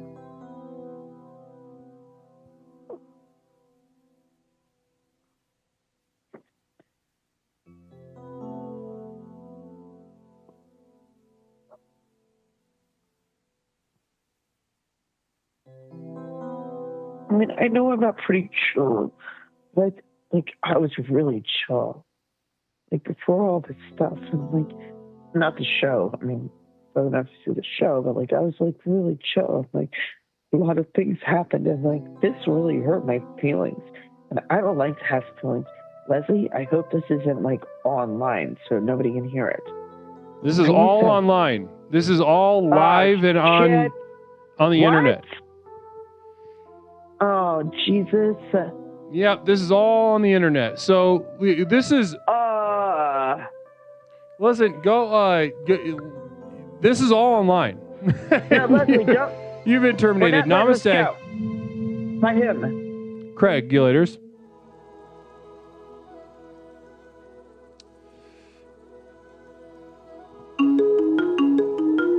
Final caller of the evening, LMAO. Listen, I am not here to babysit interactions between people. If people want to call and express themselves, they may do so. If there is a beef in the community, know that I invite beefs in this community. Namaste. Now, if somebody wants to call and express themselves, of course, I'm going to make space for that, but I'm not going to police any kind of interactions. I'm not a baby. You are an adult and I am an adult. And this is not just for Jen. This is for everyone in the community. We are adults. And if I were to police these interactions, I might as well bludgeon you. I might as well throw acid in your eyes. I might as well cut your fingers off. I might as well put you in a wheelchair. I might as well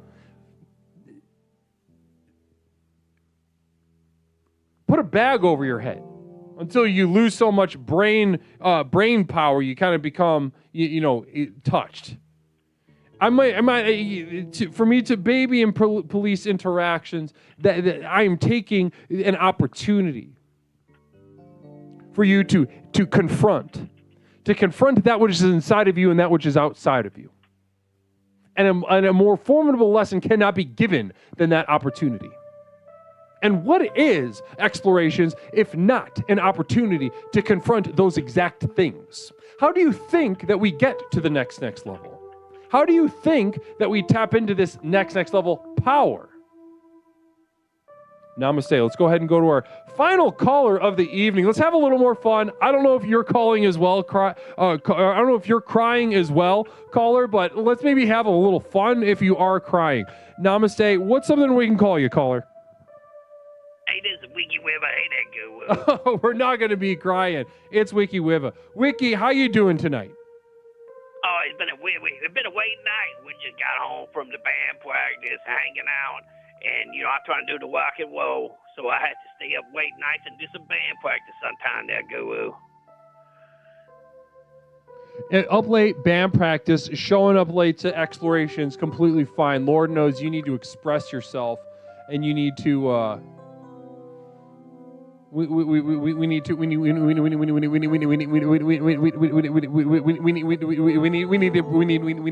provide space for you to do so, to express yourself, grant your gifts to this world, blessings to you. How did band practice go? It was pretty all right. Gary Westell, we're working on new cover tunes. He said we got to add them for the bar scene, so we've been working on some band tunes and things like that. Doing all kind of fun stuff, hanging out. I've been telling it about the program and how it works and how we got to get them all in the program. I need them all to be on the same wave with me if we're going to be doing the rock and roll together. Namaste. I love that.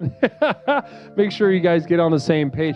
Well, I'd love to speak to anyone in your band about, the work that we do here at Explorations. Should the event ever arise in the future, do you ever think a time like that might come up that I might be able to speak to your band as well? I would love to get Gary Westell, the new drummer, in there to talk to you. I think he has a very solid view of the world. And he looks through one little mirror, and it's hard for him to see anything outside that mirror. And when you bring new ideas, he gets very violent.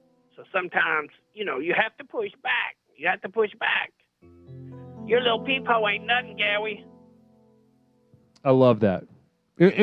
What do you think that your drummer needs the most assistance with?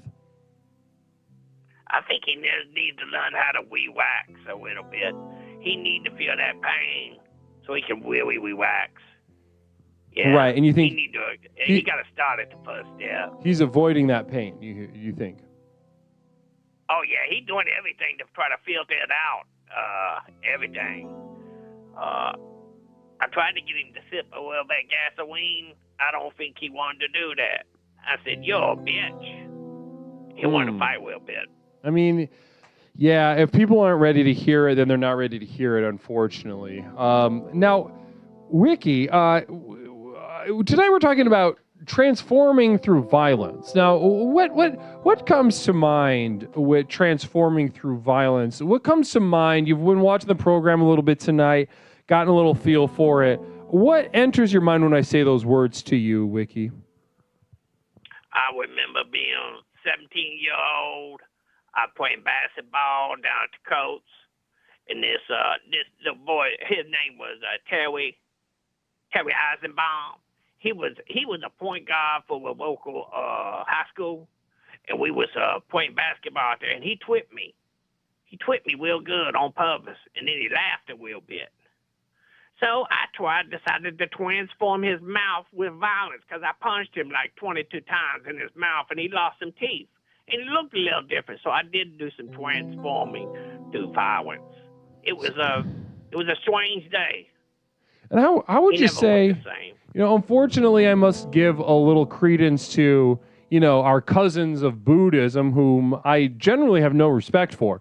But in this case, they have an old saying that goes something, basically communicates: as I do violence to externally, so I do violence internally. That we are connected to the world, and if we do violence to the outside world, to another person, in a way we do violence to ourselves.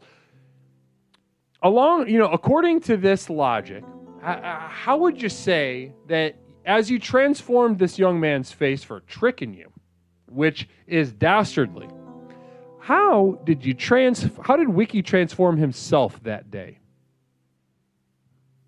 If he got punched in the mouth that many times, I busted my own jaw up very, very hard there, Guru. My jaw was sore, and I lost like 4 front teeth, and I had scratches all up and down my eyeball, where I missed a couple times on myself. So, me pulling back, I think that I probably had a pretty busted up jaw too, in the end of the story. He had a busted up jaw, and I had a busted up jaw internally in my mind. I busted my jaw that day. And how did that shape you into the future? Having now a busted jaw internally. How does Wiki stand before us with a busted jaw, knowing that your jaw was busted in the past? Well, sometimes you had to bust the other jaw. You know, somebody swap you on one cheek, you got to swap them on the other cheek, and then you got to swap them back on that other cheek.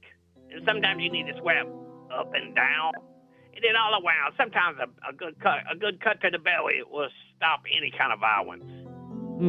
You know.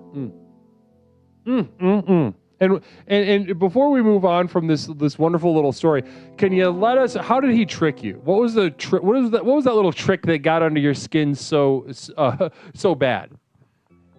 Well, this guy, he passed me the ball. I did a pump fake, and I was going around the left side. I was bouncing that ball, and he stuck his leg out, and he twitched me, and I hit my eyeball and my elbow on the ground on that concrete, and I was going, "You a son of a bitch!" And he started laughing. "Take it like a bitch. Take it like a bitch." And I said, "Oh, I'm fucked up now, brother." No, I hear you, and because he just had a bomb. You gonna take a beating, my friend. Insult to injury after that, saying "take it like a bitch" after he hurts you like that, and I understand. The call to respond is almost overwhelming at that point, especially as a young man. Namaste. I think that was a really fun, kind of perfectly encapsulated what we talked about tonight. And I really appreciate you sharing something so generous and so prescient. You're truly a gift to us, Wiki.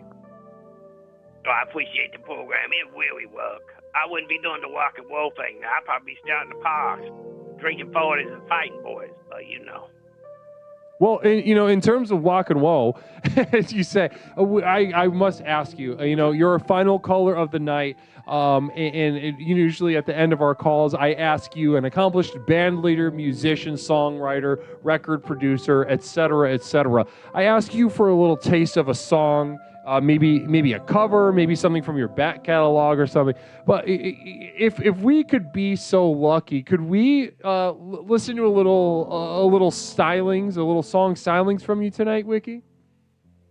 Yeah, I could do one we're working on tonight. We were working in the band room. It's another one from that Radiohead group named Karma Police, and I don't know it that well, but we practice it pretty good tonight. Jerry Wassell, he's the one getting all these new fancy songs in there, and I don't fully get them, but I like them. They sound pretty good. Well, listen, I can't tell you how excited I am. I know I don't speak. I know I speak for everyone in chat right now. We're all very excited. I went ahead and paused the music on my side. Everything is still, and go listen. Go ahead, take us home, Wiki. Whenever the stage is yours. All right, and this is Karma Police by Radiohead, and it goes something like this. It goes a one, two, three. Boom, boom, boom, boom, boom, boom, boom, boom, boom, wow, wow, wow, boom, boom, wow, boom, boom, boom, wow, boom, boom, boom, wow, wow, wow, wow, wow. Karma Police. West this man, he talks in mass. He buzzes like a fridge. He's like a D2 radio.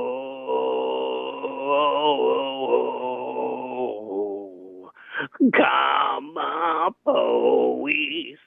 West this girl, her head will hairdo.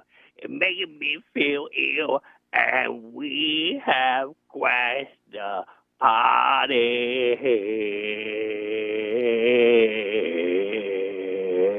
This is why you get bow, wow, wow, wow, wow. This is why you'll get bow, wow, wow, wow, wow. This is what you'll get when you mess with us. Karma Police. I'm giving all I can. It's not enough. I'm giving all I can, but we're still on the payroll.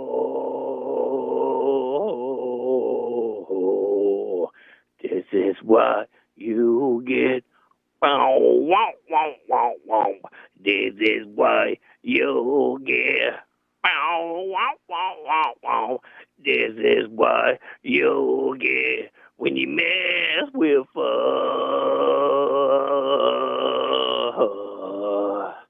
For a minute there, I was myself. I was myself. And for a minute there, I was myself. I was myself. Boom, boom, boom, boom, boom, boom, boom, boom, boom, boom, boom, boom, boom, boom. For a minute there, I was myself. I was myself. Oh, for a minute there, I was myself. I was myself.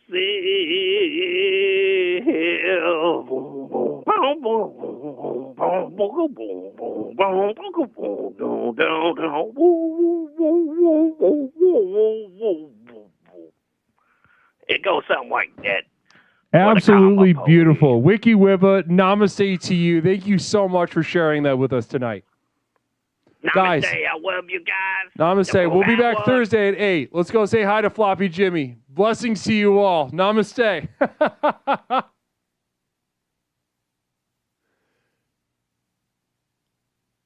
Beautiful evening. YouTube, you guys are the best. Thank you so much for hanging out. You guys